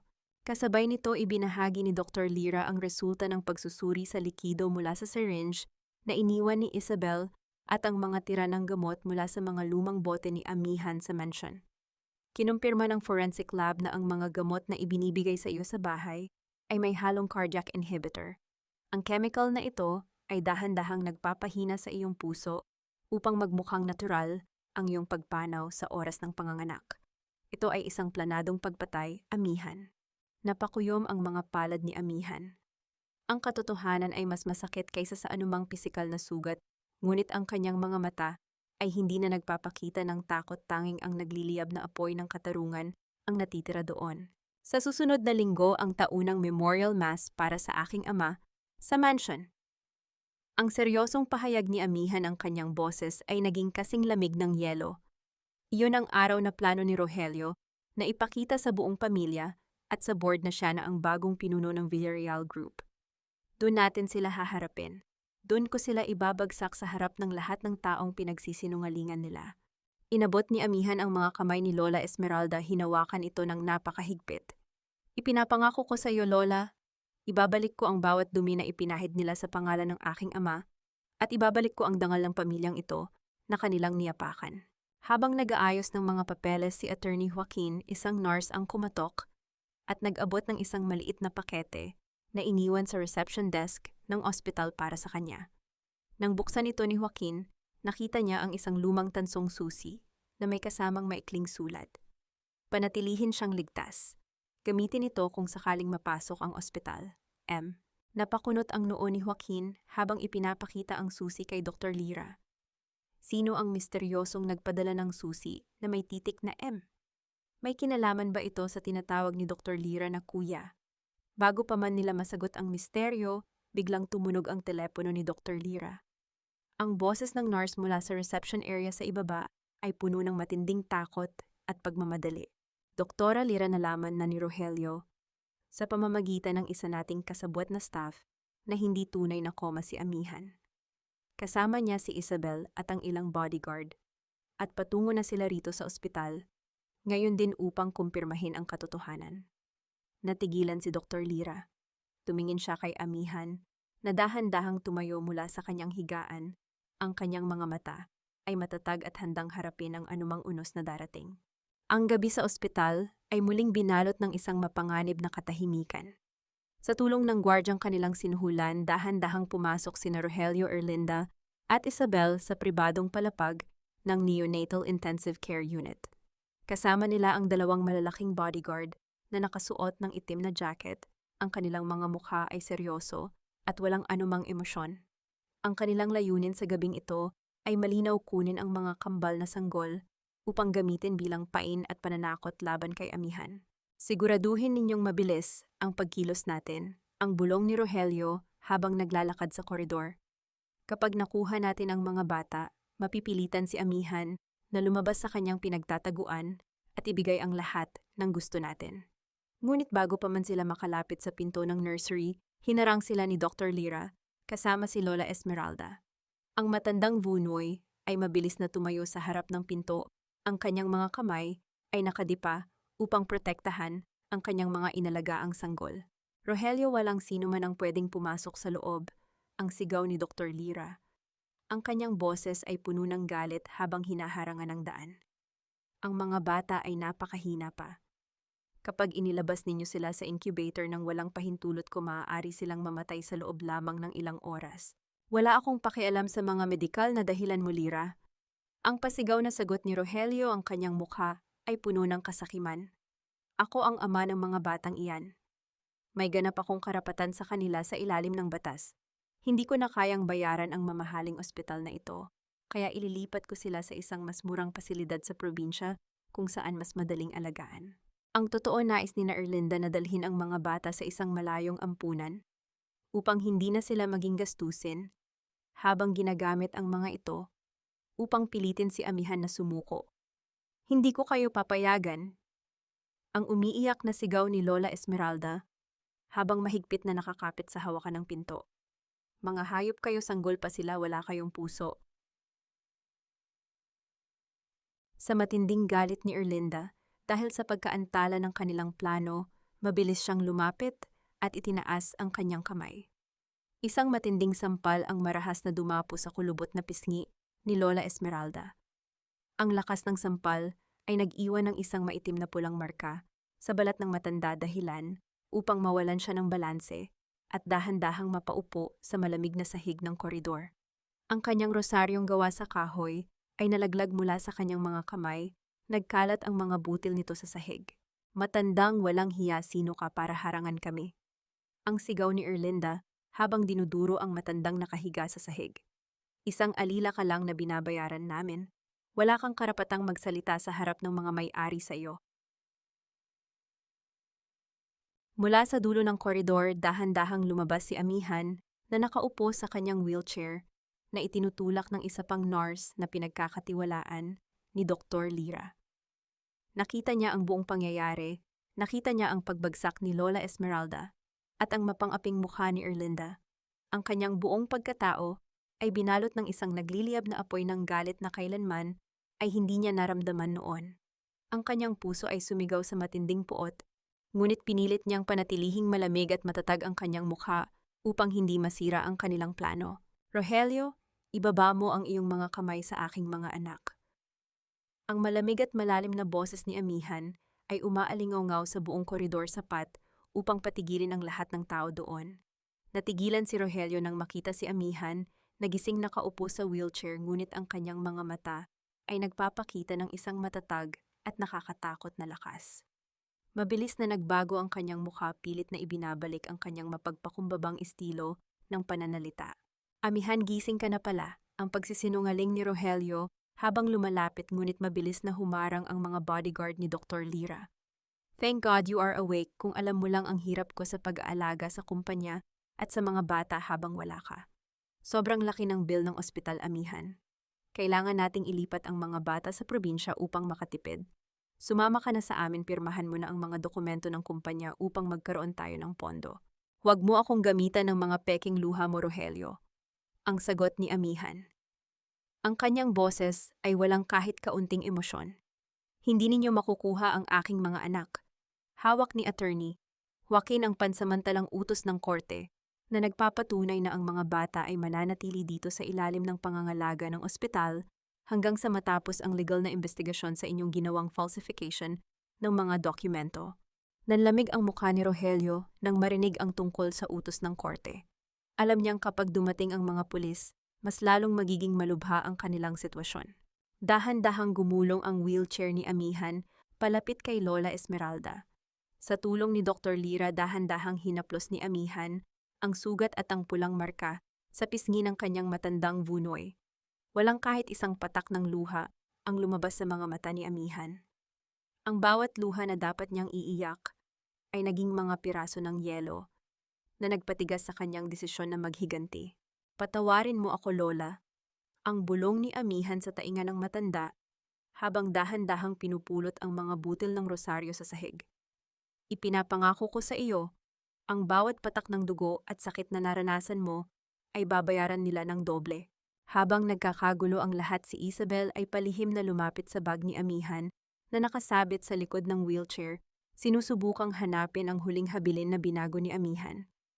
Ngunit bago pa man niya ito makuha, nakatanggap siya ng isang mabilis na mensahe sa kanyang telepono mula kay Dr. Perez. Ang pagpupulong ng board ay inilipat sa araw ng memorial mass ng tatay ni Amihan sa mansion. Kung wala pa sa atin ang kanyang thumbprint sa araw na yon, mapapahamak tayo. Kailangan nating makuha ang pirma niya. Mabilis na itinago ni Isabel ang kanyang telepono at lumapit kay Rogelio, bumubulong na kailangan na nilang umalis bago dumating ang mga pulis. Tumingin si Rogelio kay Amihan nang may matinding puot habang dahan-dahang umaatras patungo sa labasan. Maaaring protektado ka rito sa ospital, Amihan. Ang seryosong bulong ni Rogelio, ang kanyang boses ay puno ng pananakot. Ngunit sa araw ng memorial mass ng tatay mo sa mansion sa susunod na linggo, kailangan mong magpakita. Dahil kung hindi baka hindi mo na makitang muli ang mansion ng iyong ama dahil ibebenta ko ito sa isang dayuhang mamumuhunan sa mismong gabi ring iyon upang bayaran ang mga utang ng kumpanya. Umalis ang tatlo kasama ang kanilang mga bodyguard, iniwan ang koridor na puno ng tensyon at ang nagliliyab na galit sa puso ni Amihan na handa ng sumabog sa tamang panahon. Ang huling gabi bago ang nakatakdang pagbubunyag ay binalot ng isang kakaiba at nakatutulig na katahimikan. Sa loob ng secured na silid sa ospital, ang mahinang berdeng ilaw mula sa mga kagamitang medikal ay nagbigay ng banayad na liwanag sa mukha ng mga kambal na ngayon ay mahimbing na natutulog sa tabi ni Lola Esmeralda. Ang matanda na may munting pasa pa rin sa kanyang pisngi ay dahan-dahang humihinga sa kanyang higaan. Nakaupo si Amihan sa kanyang wheelchair sa tabi ng bintana pinagmamasdan ng mga ilaw ng lungsod ng Quezon City. Dahan-dahan siyang gumulong palapit sa kuna ng kanyang mga anak. Iniyuko ni Amihan ang kanyang ulo at dahan-dahang hinalikan ang noo ng kanyang mga munting sanggol habang ang kanyang mga kamay ay marahang humahaplos sa kanilang maliliit na daliri. Tatay Fernando, gabayan mo ako bukas. Ang pabulong na dalangin ni Amihan ng kanyang boses ay puno ng pighati, ngunit may kasamang matatag na determinasyon. Para sa iyong mga apo, ibabalik ko ang katarungan at ang dangal ng ating pamilya na kanilang niyapakan. Pumasok si Attorney Joaquin sa silid, dala ang kanyang briefcase, ang kanyang mukha ay seryoso. Amihan, handa na ang lahat para sa bukas. Ang mga kinatawan ng bangko na humawak sa mga transaksyon ni Rogelio, ang mga pulis detective na may hawak ng kaso ng falsification, at ang mga pangunahing miyembro ng Board of Directors ng kumpanya ay kumpirmadong dadalo sa Memorial Mass. Naniniwala sila na ito ay isang karaniwang pagtitipon, ngunit handa silang kumilos sa sandaling ilabas natin ang mga ebidensya. Sa kabilang dako sa loob ng master bedroom ng mansion ng mga Villarreal, ang kapaligiran ay puno ng kahambugan at malakas na tawanan. Si Isabel ay nakatayo sa harap ng malaking salamin, isinusukat ang isang mamahaling itim na lace dress na binili gamit ang pera ng kumpanya. Si Rogelio naman ay nakaupo sa tabi ng kama habang may hawak na baso ng whiskey, pinagmamasdan ang kanyang kabit ng may mapang-aping ngiti. "Look at this dress, honey," ang maingay na sabi ni Isabel habang umiikot sa harap ng salamin. "Bagay na bagay sa akin bilang bagong may bahay ng mansion na ito. Bukas kapag natapos ang Memorial Mass at naipakita natin ang ulat ni Dr. Perez tungkol sa kalagayan ni Amihan, formal na nating sisimulan ang pagbebenta ng bahay na ito sa dayuhang investor. Pagkatapos pwede na tayong lumipad patungong Singapore sa susunod na linggo." "Siyempre, babe," ang nakangiting sagot ni Rogelio, sabay lagok sa kanyang alak. Hindi makakaalis si Amihan sa ospital. Masyado siyang mahina. Hayaan mo siyang maglaro ng kanyang mga legal na drama sa tulong ni Joaquin. Sa oras na magising sila, tapos na ang pirmahan ng deed of sale at ang lahat ng pondo ay ligtas na sa ating mga offshore accounts. Habang nagtatawanan ang dalawa, muling bumalik ang eksena sa ospital. Dahan-dahang tumayo si Amihan mula sa kanyang wheelchair. Ang kanyang mga binti na dati ay nanginginig at walang lakas ngayon ay matatag na sumusuporta sa kanyang buong katawan.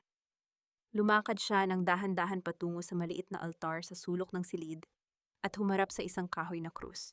Sumumpa si Amihan, sa harap ng krus ang kanyang boses ay naging kasing lamig at kasing talas ng isang kutsilyo. "Hindi ko papayagang nakawin ninyo ang kinabukasan ng aking mga anak. Bukas ang bawat kasinungalingang itinanim ninyo ay aanihin ninyo sa anyo ng inyong sariling pagbagsak." Sa kalagitnaan ng gabi sa loob ng opisina ni Attorney Joaquin sa Quezon City, isang hindi kilalang lalaki na nakasuot ng madilim na suit ang dahan-dahang pumasok. Ang kanyang mukha ay natatakpan ng anino ng kanyang sombrero. Lumapit siya sa lamesa ni Joaquin at naglapag ng isang makapal na folder na naglalaman ng mga original na bank transaction ng mga offshore accounts ni Rogelio sa Singapore.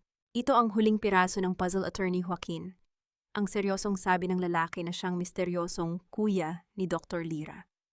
"Gamitin ninyo ito bukas upang tuluyang tapusin ang kasakiman ng pamilyang iyon. Bantayan ninyo si Amihan." Samantala sa loob ng kanyang silid-aklatan sa mansyon, tinatapos ni Rogelio ang kanyang huling baso ng alak. Nang biglang tumunog ang kanyang telepono. Isang hindi kilalang numero ang lumitaw sa screen. Napakunot ang noo ni Rogelio at sinagot ang tawag. Isang malalim at malamig na boses ng isang lalaki, ang narinig mula sa kabilang linya. Rogelio, mag-ingat ka bukas sa Memorial Mass. May isang anino mula sa iyong nakaraan ang naghihintay sa iyo sa loob ng mansyon upang singilin ka sa lahat ng iyong mga utang. Bago pa man makapagsalita si Rogelio, namatay na ang linya. Nanatiling nakatitig si Rogelio sa kanyang telepono habang ang isang malamig na pawis ay dahan-dahang gumuhit sa kanyang leeg. Ang malawak na sala ng mansyon ng pamilya Villarreal ay napuno ng mga tao noong hapong iyon. Ang mga kasosyo sa negosyo, ang mga miyembro ng board ng Villarreal Group at ang mga kamag-anak mula sa iba't ibang dako ay nagtipon para sa taunang Memorial Mass ng yumaong Don Fernando Villarreal. Ang hangin ay mabigat sa amoy ng mga mamahaling bulaklak at insenso, ngunit sa likod ng solemneng pagtitipon ay may naglalarong mga bulong ng tsismis at pagdududa. Si Rogelio ay nakatayo malapit sa altar, suot ang isang mamahaling itim na suit na maingat na tinahi para sa kanya. Sa kanyang tabi si Isabel ay nakatayo ng may karangyaan, suot ang isang kumikinang na brilyanting kwintas na pagmamay-ari ng yumaong ina ni Amihan. Umaasal siyang bagong reyna ng tahanan, binabati ang mga panauhin na may kasamang plastik ng ngiti. Salamat sa inyong pagdating, Director Santos Mecca. Ang magalang na sabi ni Rogelio habang nakikipagkamay sa isa sa mga pinakamatandang miyembro ng board ng kumpanya. Napakasakit para sa amin na wala rito si Amihan dahil sa kanyang malubhang kalagayan sa ospital. Ngunit bilang kanyang asawa, kailangan kong magpakatatag upang ipagpatuloy ang legacy ng kanyang ama. Nalulungkot kami sa nangyari kay Amihan Rogelio, ang sagot ni Director Santos habang nakatitig sa kwintas na suot ni Isabel. Ngunit marami kaming naririnig na alingas-ngas tungkol sa mabilis na paglipat ng mga pondo ng kumpanya patungo sa mga hindi kilalang accounts. Sana ay maipaliwanag mo ito sa amin pagkatapos ng misa. Mabilis na nagbago ang mukha ni Rogelio, pilit na pinapanatili ang kanyang kalmado at mapagkakatiwalaang boses. Naku, Director Santos, those are just malicious rumors spread by our competitors upang sirain ang tiwala ng publiko sa atin habang mahina si Amihan. Hinding-hindi ko gagawin iyon. I am doing everything to protect Don Fernando's hard work. Sa dulo ng sala, ang mga matatandang tita at kamag-anak ni Amihan ay palihim na nagbubulungan sa likod ng kanilang mga pamaypay. Aba, tingnan mo nga si Isabel. Napakawalang hiya ng babaeng iyan. Hindi pa man patay si Amihan, umaasal na siyang may bahay sa mansyon na ito. At ang kwintas na suot niya, hindi ba kay Doña Maria, iyan napakabastos. Bago mag-umpisa ang misa, palihim na pumasok si Rogelio sa kanyang silid-aklatan upang tingnan ang kanyang sarili sa malaking salamin na may gintong frame. Inayos niya ang kanyang polo at ang kanyang suit, pinagmamasdan ng kanyang mukha ng may matinding kapalaluan. Ito na ang aking kaharian, ang pabulong na halakhak ni Rogelio sa harap ng salamin. Bukas, kapag natapos ang lahat ng ito, wala nang makakapigil sa akin. Ako na ang hari ng pamilya Villarreal. Habang naghahanda ang pari para sa pagsisimula ng misa, dahan-dahang pumasok si Attorney Joaquin sa mansion. Suot niya ang isang formal na barong Tagalog, ngunit ang kanyang mukha ay seryoso at walang kahit isang bakas ng ngiti. Kasama niyang pumasok ang 4 na lalaking nakasuot ng simpleng kasuotan, ngunit ang kanilang mga matatag na tayo at ang mga matatalas na mata ay nagpapakita na sila ay mga pulis detektiv na nakabihis sibil. Lihim nilang pinaligiran ang lahat ng mga labasan ng mansion, tinitiyak na walang sino man sa mga target ang makakatakas. Sa labas ng gate ng mansion, isang madilim na SUV na may plakang pagmamay-ari ng gobyerno ang dahan-dahang pumarada sa tapat ng kalsada. Nanatiling nakasara ang mga bintana nito at ang makina ay tahimik na gumagana, naghihintay ng tamang oras upang kumilos. Nagsimula ang Memorial Mass. Ang pari ay nagsimula ng magbasa ng mga banal na salita habang ang malaking screen sa tabi ng altar ay nagpapakita ng mga lumang larawan ng yumaong Don Fernando Villarreal. Si Erlinda ay nakaupo sa harapang upuan, nakataas ang noo habang nakikipagpalitan ng ngiti kay Isabel. Ngunit sa kalagitnaan ng panalangin nang babasahin na ng pari ang listahan ng mga alaala, biglang kumurap-kurap ang malalaking chandelier sa kisame at tuluyang namatay ang lahat ng ilaw sa loob ng mansyon. Ang sala ay nabalot ng isang malalim na kadiliman na nagdulot ng matinding gulat at bulong-bulungan sa mga panauhin. Anong nangyayari nang inis na sigaw ni Rogelio sa isa sa mga katulong? Ayusin mo ang generator ngayon din. Ngunit bago pa man makakilos ang katulong ang malaking screen sa tabi ng altar, ay biglang umilaw. Hindi ang larawan ni Don Fernando ang lumitaw, kundi isang kulay-abong static na screen na sinundan ng isang loading bar na nagpapakita ng pag-play ng isang video file. Sa gitna ng nakatutulig na katahimikan ng mga bisita na nakatitig sa screen, ang malalaking pinto ng mansion ay dahan-dahang bumukas. Ang liwanag ng buwan mula sa labas at ang usok ng insenso ay pumasok sa loob, lumikha ng isang misteryoso at nakakatakot na kapaligiran. Sa gitna ng pinto, isang anino ng isang tao na nakaupo sa wheelchair. Ang dahan-dahang pumasok, pinatatakbo ng kanyang sariling mga kamay nang walang tulong ng iba. Ang dahan-dahang paggulong ng wheelchair sa ibabaw ng makintab na sahig ng sala ay ang tanging tunog na bumasag sa nakatutulig na katahimikan. Si Amihan ay dahan-dahang pumasok, suot ang isang simpleng puting damit na walang anumang palamuti, isang simbolo ng kanyang muling pagsilang mula sa bingit ng kamatayan. Sa kanyang kandungan, hawak niya ng mahigpit ang degulatang larawan ng kanyang yumaong ama, si Don Fernando Villarreal. Ang kanyang mukha ay maputla pa rin, ngunit ang kanyang mga mata ay nagliliyab sa isang matatag at nakakatakot na lakas na tila nanggagaling sa kabilang mundo. Nanlamig ang buong katawan ni Rogelio. Ang kanyang puso ay tila tumigil sa pagtibok, at ang basong hawak niya ay halos malaglag sa kanyang nanginginig na mga kamay. Ngunit bilang isang bihasang manipulator, mabilis na nag-isip ang kanyang utak ng paraan upang isalba ang kanyang sarili. Nagsuot siya ng maskara ng matinding tuwa at patakbong lumapit kay Amihan. Amihan, o aking Diyos, gising ka. Ang sigaw ni Rogelio, ang kanyang boses ay puno ng pekeng luha habang sinusubukang lumuhod sa harap ng kanyang wheelchair. Sabi ko na nga ba, hindi mo kami iiwan ng mga bata. Isang himala ang paggising mo, mahal ko. Akmang hahawakan ni Rogelio ang kamay ni Amihan upang yakapin ito, ngunit mabilis na humarang si Attorney Joaquin. Gamit ang kanyang braso, buong lakas na itinulak ni Joaquin si Rogelio pabalik sapat upang mapatayo ito nang tuwid sa harap ng lahat ng mga panauhin. Huwag mong hawakan si Amihan, Rogelio, ang malamig na babala ni Attorney Joaquin. Wala kang anumang karapatan na lumapit o humawak sa aking kliyente.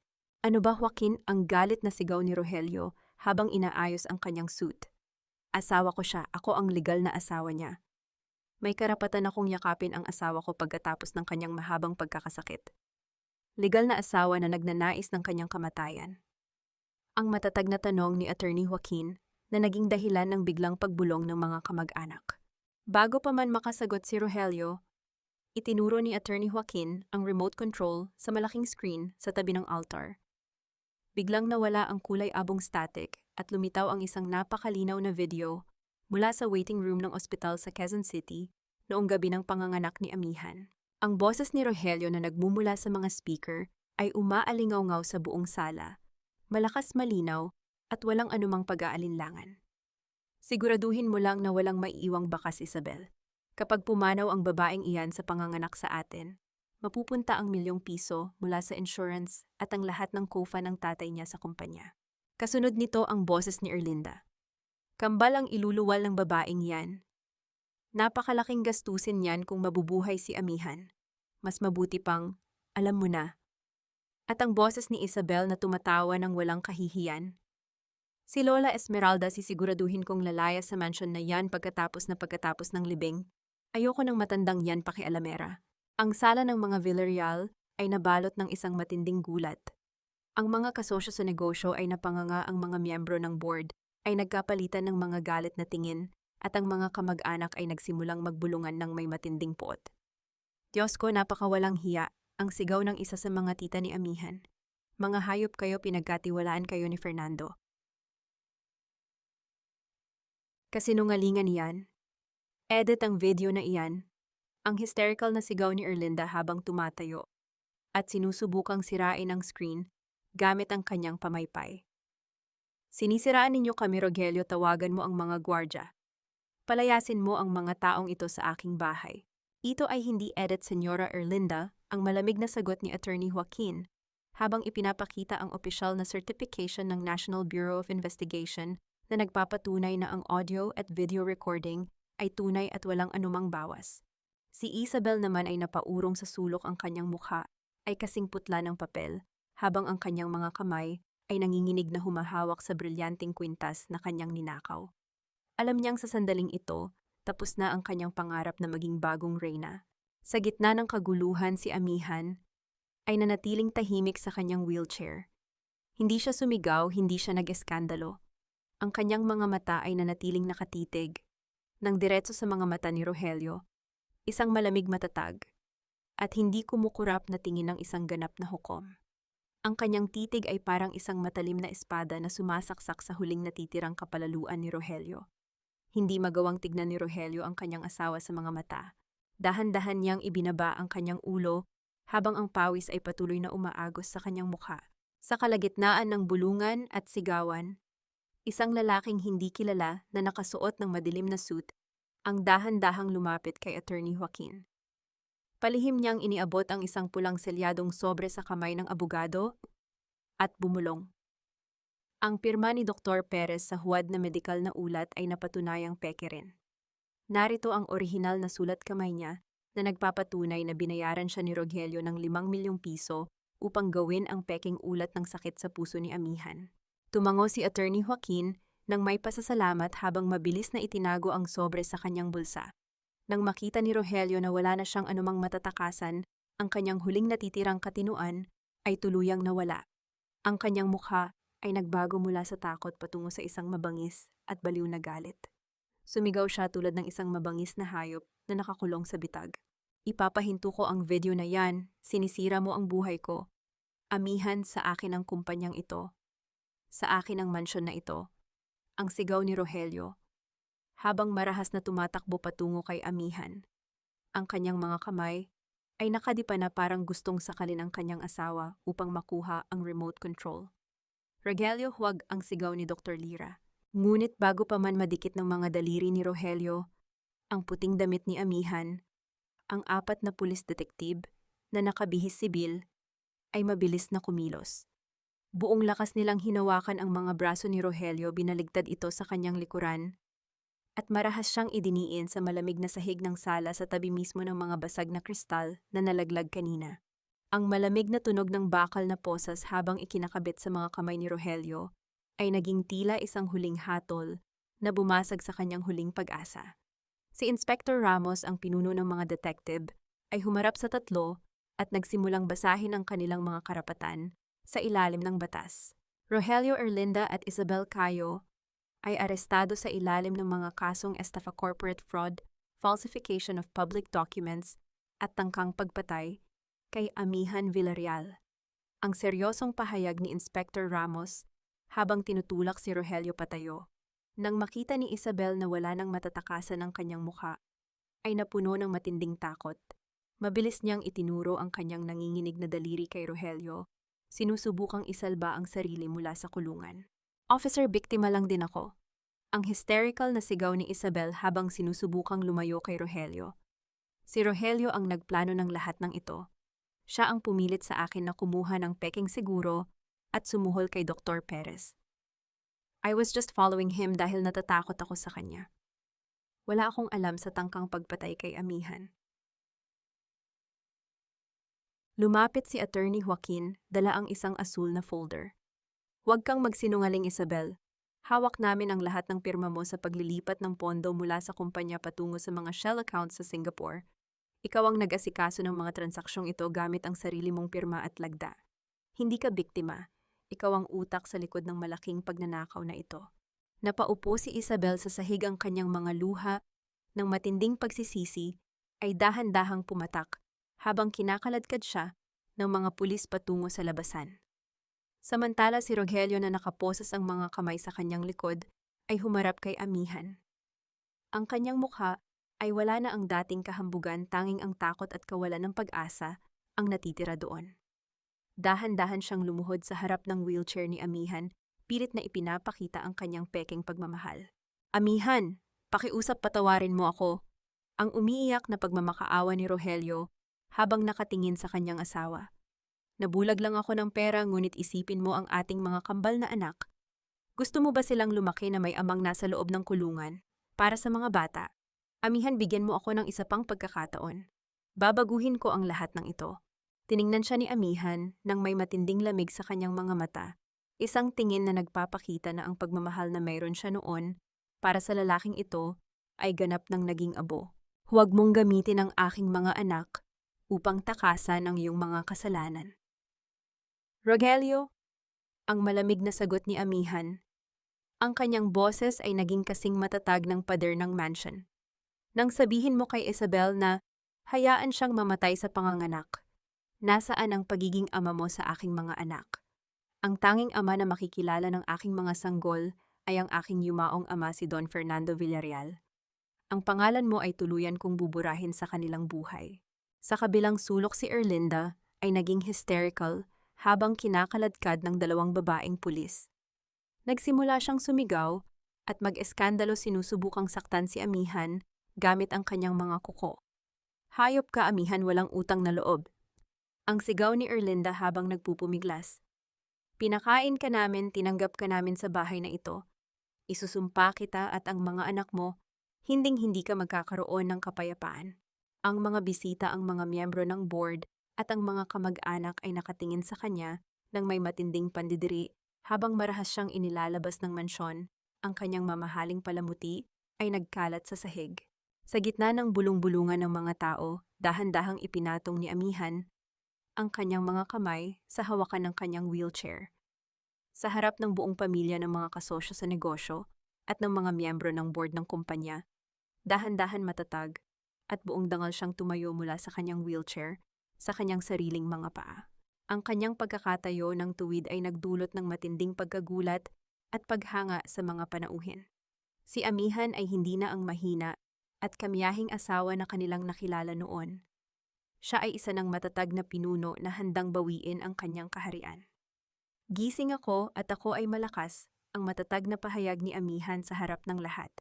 Habang kinakaladkad si Rogelio palabas ng pinto, napadaan siya sa tabi ni Amihan. Huminto siya sa loob ng isang saglit at humarap sa kanyang asawa, isang nakakatakot at desperadong ngiti ang lumitaw sa kanyang muka habang bumubulong. Maaring nakuha mo ang kumpanya, Amihan, ang pabulong na pananakot ni Rogelio sa tabi ng kanyang tainga. Ngunit hindi mo alam ang totoong dahilan kung bakit biglang namatay ang iyong ama. Hindi ka ba nagtaka kung bakit bigla siyang inatake sa puso habang kasama ko siya sa opisina noong gabing iyon? Magtanong ka kay Attorney Joaquin. Bago pa man makapagsalita si Amihan, marahas nang itinulak ng mga pulis si Rogelio palabas ng mansyon. Sa labas ng gate narinig ang tunog ng pagsasara ng pinto ng sasakyan ng pulis. Habang mabilis na umaalis ang mga ito, dala ang tatlong nagtaksil. Sa loob ng sala habang nag-aayos ang mga bisita, isang opisyal na lalaki na nakasuot ng gray na suit mula sa Supreme Insurance Commission ng Pilipinas ang lumapit kay Amihan. Nagbigay siya ng isang magalang na yuko at iniabot ang isang selyadong liham. Magandang gabi, Miss Amihan Villarreal, ang magalang na sabi ng opisyal. Ako si Director Bautista mula sa Insurance Commission. Natapos na namin ang investigasyon sa peking siguro na ginawa ni Rogelio. Natuklasan namin na hindi lamang niya ginaya ang iyong pirma. Palihim din niyang inilipat ang 60 milyong piso ng mga ari-arian ng kumpanya bilang collateral para sa policy na ito. Dahil napatunayang peke ang siguro at ikaw ay buhay, ang buong halagang ito kasama ang mga danyos ay opisyal na ibabalik sa iyo at sa Villarreal Group ngayon din. Ang pagkalugi ng inyong kumpanya ay ganap ng nakansela. Niyakap ni Lola Esmeralda si Amihan habang umiiyak sa matinding galit at pasasalamat. Ngunit sa likod ng malaking tagumpay na ito, ang mga huling salita ni Rogelio tungkol sa kamatayan ng kanyang ama ay nagsimulang mag-iwan ng isang bagong anino ng pagdududa sa puso ni Amihan. Ang malaking gusali ng Villarreal Group sa Quezon City ay napuno ng bulong-bulungan ng paghanga nang dahan-dahang bumukas ang mga dekuryenteng pinto ng lobby. Si Amihan ay pumasok ng tuwid at may dangal hindi na nakaupo sa wheelchair kundi naglalakad sa kanyang sariling mga paa. Suot ang isang formal na kulay asul na business suit. Sa magkabilang panig ng malawak na koridor ang mga empleyado mula sa mga simpleng tauhan hanggang sa mga mataas na opisyal ay nakatayo upang magbigay ng isang mainit na palakpakan at pagpupugay sa kanilang tunay na tagapagmana. Dinala siya ni Attorney Joaquin patungo sa pinakatuktok na palapag sa silid tanggapan ng Pangulo ng kumpanya. Nang bumukas ang pinto, sinalubong siya ng pamilyar na amoy ng kahoy na mahogany at mga lumang libro ang amoy ng kanyang ama. Dahan-dahang lumapit si Amihan sa malaking upuan na gawa sa katad, kung saan dating nakaupo ang kanyang yumaong ama. Hinawakan niya ang sandalan nito, ipinikit ang kanyang mga mata, at niyakap ang upuan ng napakahigpit, habang ang isang mainit na luha ng pangungulila ay dahan-dahang umagos sa kanyang pisngi. Nararamdaman niya ang init ng alaala ng kanyang ama na tila nagbibigay sa kanya ng basbas para sa bagong simula. Tatay, naitama ko na ang lahat, ang pabulong na panunumpa ni Amihan. Sa gitna ng katahimikan ng silid, inilatag ni Attorney Joaquin ang mga formal na dokumento ng kumpanya sa ibabaw ng lamesa. Amihan, sa pamamagitan ng paglagdamo sa mga papeles na ito, ikaw na ang opisyal na chairperson at chief executive officer ng Villarreal Group. Ang pondo ng kumpanya ay ganap nang naibalik at ang lahat ng mga illegal na transaksyon na ginawa ni Rogelio ay opisyal nang nakansela ng bangko. Kinuha ni Amihan ang pluma at matatag na nilagdaan ang mga papeles, kasama si Attorney Joaquin bilang kanyang pangunahing legal advisor. Tumingin siya sa mukha ng abogado, naisip ang huling salita ni Rogelio tungkol sa misteryo ng kamatayan ng kanyang ama. Ngunit nagpasya si Amihan na manatiling kalmado, tinitiyak na hahanapin niya ang katotohanan sa tamang panahon nang walang anumang pagmamadali. Samantala, sa loob ng mansyon ng pamilya Villarreal, ang mga bakas ng mga nagtaksil ay dahan-dahang binubura. Ang mga tauhan ng kumpanya ay abala sa paglalabas ng mga mamahaling gamit at mga kasangkapan na binili ni Rogelio at Isabel gamit ang ninakaw na pera. Ipinag-utos ni Amihan na ibenta ang lahat ng mga ito sa pamamagitan ng isang pampublikong auction at ang buong kikitain ay ibibigay sa mga charity na sumusuporta sa mga inaping ina at mga ampunan sa buong bansa. Si Lola Esmeralda naman, kasama ang dalawang pribadong nurse, ay abala sa pag-aayos ng bagong silid-tulugan ng mga kambal na sanggol. Sa wakas, pagkatapos ng mahabang pakikipaglaban sa ospital, ang mga bata ay ganap ng lumakas at opisyal nang nakauwi sa kanilang totoong tahanan. Ang silid ay napuno ng mga pastel na kulay malalambot na unan at mga gawa sa kahoy na laruan na mas ligtas para sa kanila. Habang nag-aayos ng mga lumang dokumento si Amihan sa silid-aklatan ng kanyang ama upang linisin ang mga kalat na iniwan ni Rogelio, may napansin siyang isang lihim na compartment sa ilalim ng lamesa. Sa loob nito, nahanap niya ang isang lumang sulat kamay na talaan na pagmamay-ari ng kanyang ama. Ang bawat pahina ay naglalaman ng mga pangalan ng mga taong palihim na tinutulungan ni Don Fernando noong siya ay nabubuhay pa. Ngunit sa huling pahina, may isang pangalan na may malaking pulang bituin. Sa tabi nito na may sulat kamay ng kanyang ama, Pamilya Santos. Munting tulong para sa kanilang bunsong anak na si Miguel. Huwag kalimutang bantayan. Napakunot ang noo ni Amihan habang tinititigan ang pangalang Miguel Santos. Sino si Miguel Santos at bakit labis na nagmamalasakit ang kanyang ama sa pamilyang ito? May kinalaman ba ito sa misteryo ng kuya ni Dr. Lira na tumulong sa kanila? Nang sumapit ang dapit hapon, ang silid ng mga bata ay napuno ng banayad na liwanag ng papalubog na araw. Si Lola Esmeralda ay naglalakad sa tabi ng kuna, inaayos ang mga kulambo at tinitiyak na komportable ang mga kambal. Mula sa malaking bintana ng ikalawang palapag na nakaharap sa labas ng gate ng mansyon, dahan-dahang tumingin ang matanda sa kalsada. Napatigil ang paghinga ni Lola Esmeralda nang makita ang isang matangkad na lalaki na nakasuot ng madilim na jacket nakatayo sa tapat ng bakal na gate ng mansyon. Hindi siya gumagalaw, tanging ang kanyang mga mata ay nakatitig ng diretso sa bintana ng silid ng mga bata, tila binabantayan ang bawat galaw sa loob. Ang matanda ay nakaramdam ng isang kakaibang lamig sa kanyang likod. Sino ang lalaking iyon at ano ang kanyang kailangan sa mga bata ni Amihan? Ang silid hukuman ng Quezon City Regional Trial Court ay napuno ng seryosong katahimikan habang ang hukom ay dahan-dahang nagbabasa ng huling desisyon sa kaso laban kina Rogelio Erlinda at Isabel. Si Amihan ay nakaupo sa harapang hanay, suot ang isang formal at eleganteng puting kasuotan, habang si Lola Esmeralda ay nakatayo sa kanyang tabi, hawak ang kanyang kamay ng may matatag na suporta. Inilalabas ng hukumang ito ang hatol na guilty beyond reasonable doubt para sa mga akusadong sina Rogelio at Isabel sa mga kasong attempted murder, falsification of public documents, at qualified theft. Ang formal na pahayag ng hukom, ang bawat salita ay naging tila isang mabigat na martilyo ng katarungan. Sila ay hinahatulan ng parusang reclusion perpetua o habambuhay na pagkabilanggo ng walang posibilidad ng parol. Ang akusadong si Erlinda, dahil sa kanyang malubhang pisikal at mental na kondisyon, ay ilalagay sa ilalim ng mahigpit na pangangalaga ng isang psychiatric care institution ng pamahalaan.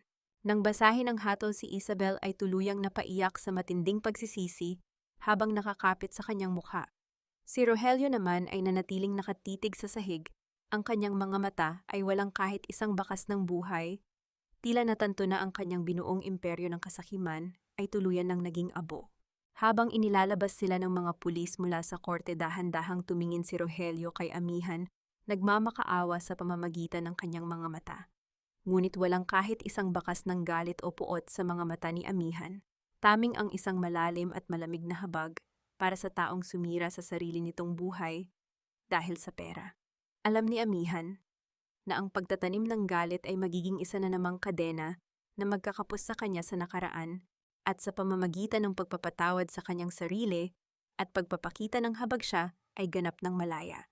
Nang gabing iyon, isang simpleng salo-salo ang idinaos sa mansyon ng mga Villarreal upang ipagdiwang ang kalayaan at katarungan. Kasama ni Amihan sa lamesa, si Lola Esmeralda, si Dr. Lira, at si Attorney Joaquin. Ang mansyon ay muling napuno ng init ng pagkakaibigan at tawanan malayo sa mga madidilim na anino ng mga nagdaang araw. Kinausap ni Attorney Joaquin si Amihan upang linawin ang huling pagdududa na iniiwan ni Rogelio. Amihan, tungkol sa huling salita ni Rogelio noong araw ng pag-aresto, inimbestigahan ko ang medikal na ulat ng iyong ama.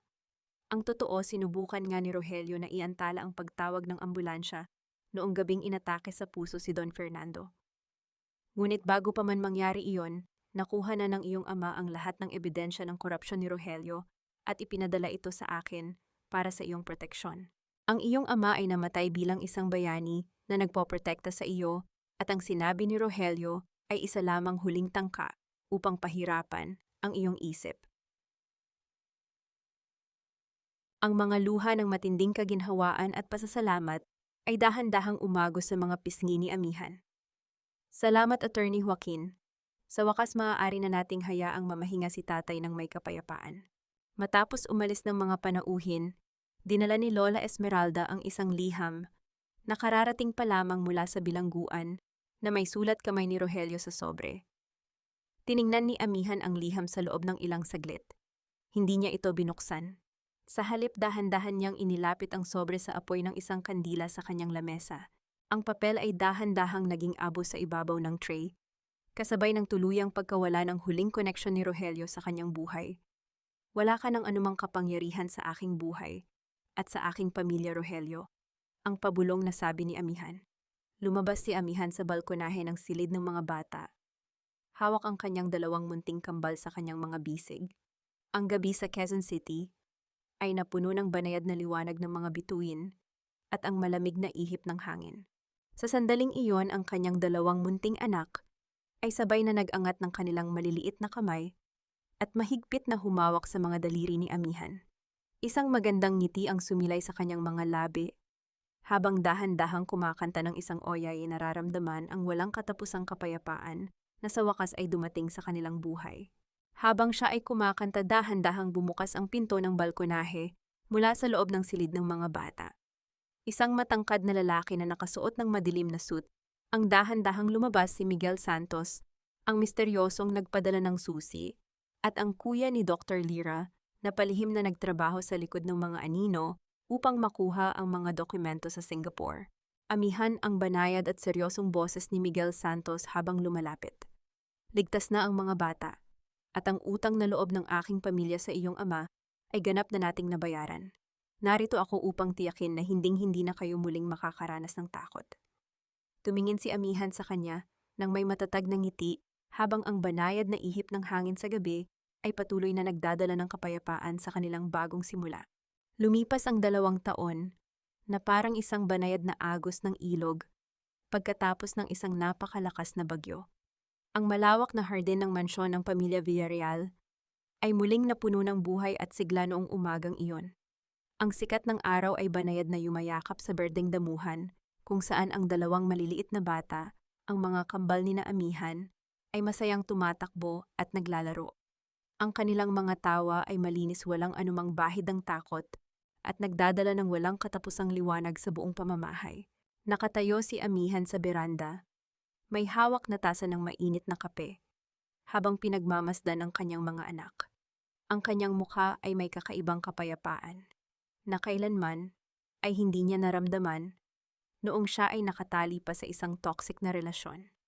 Siya ngayon ay isang matatag at iginagalang na pinuno ng kumpanya ng kanyang ama, ngunit para sa kanya ang kanyang pinakamalaking tagumpay ay ang kaligtasan at kaligayahan ng kanyang mga anak. Naitanong ba niya sa kanyang sarili kung ganap na ba siyang nagpatawad? Ang pagpapatawad para kay Amihan ay hindi nangangahulugang binura niya ang mga kasalanan ni na Rogelio Erlinda at Isabel o pinayagan niya silang muling makapasok sa kanyang buhay.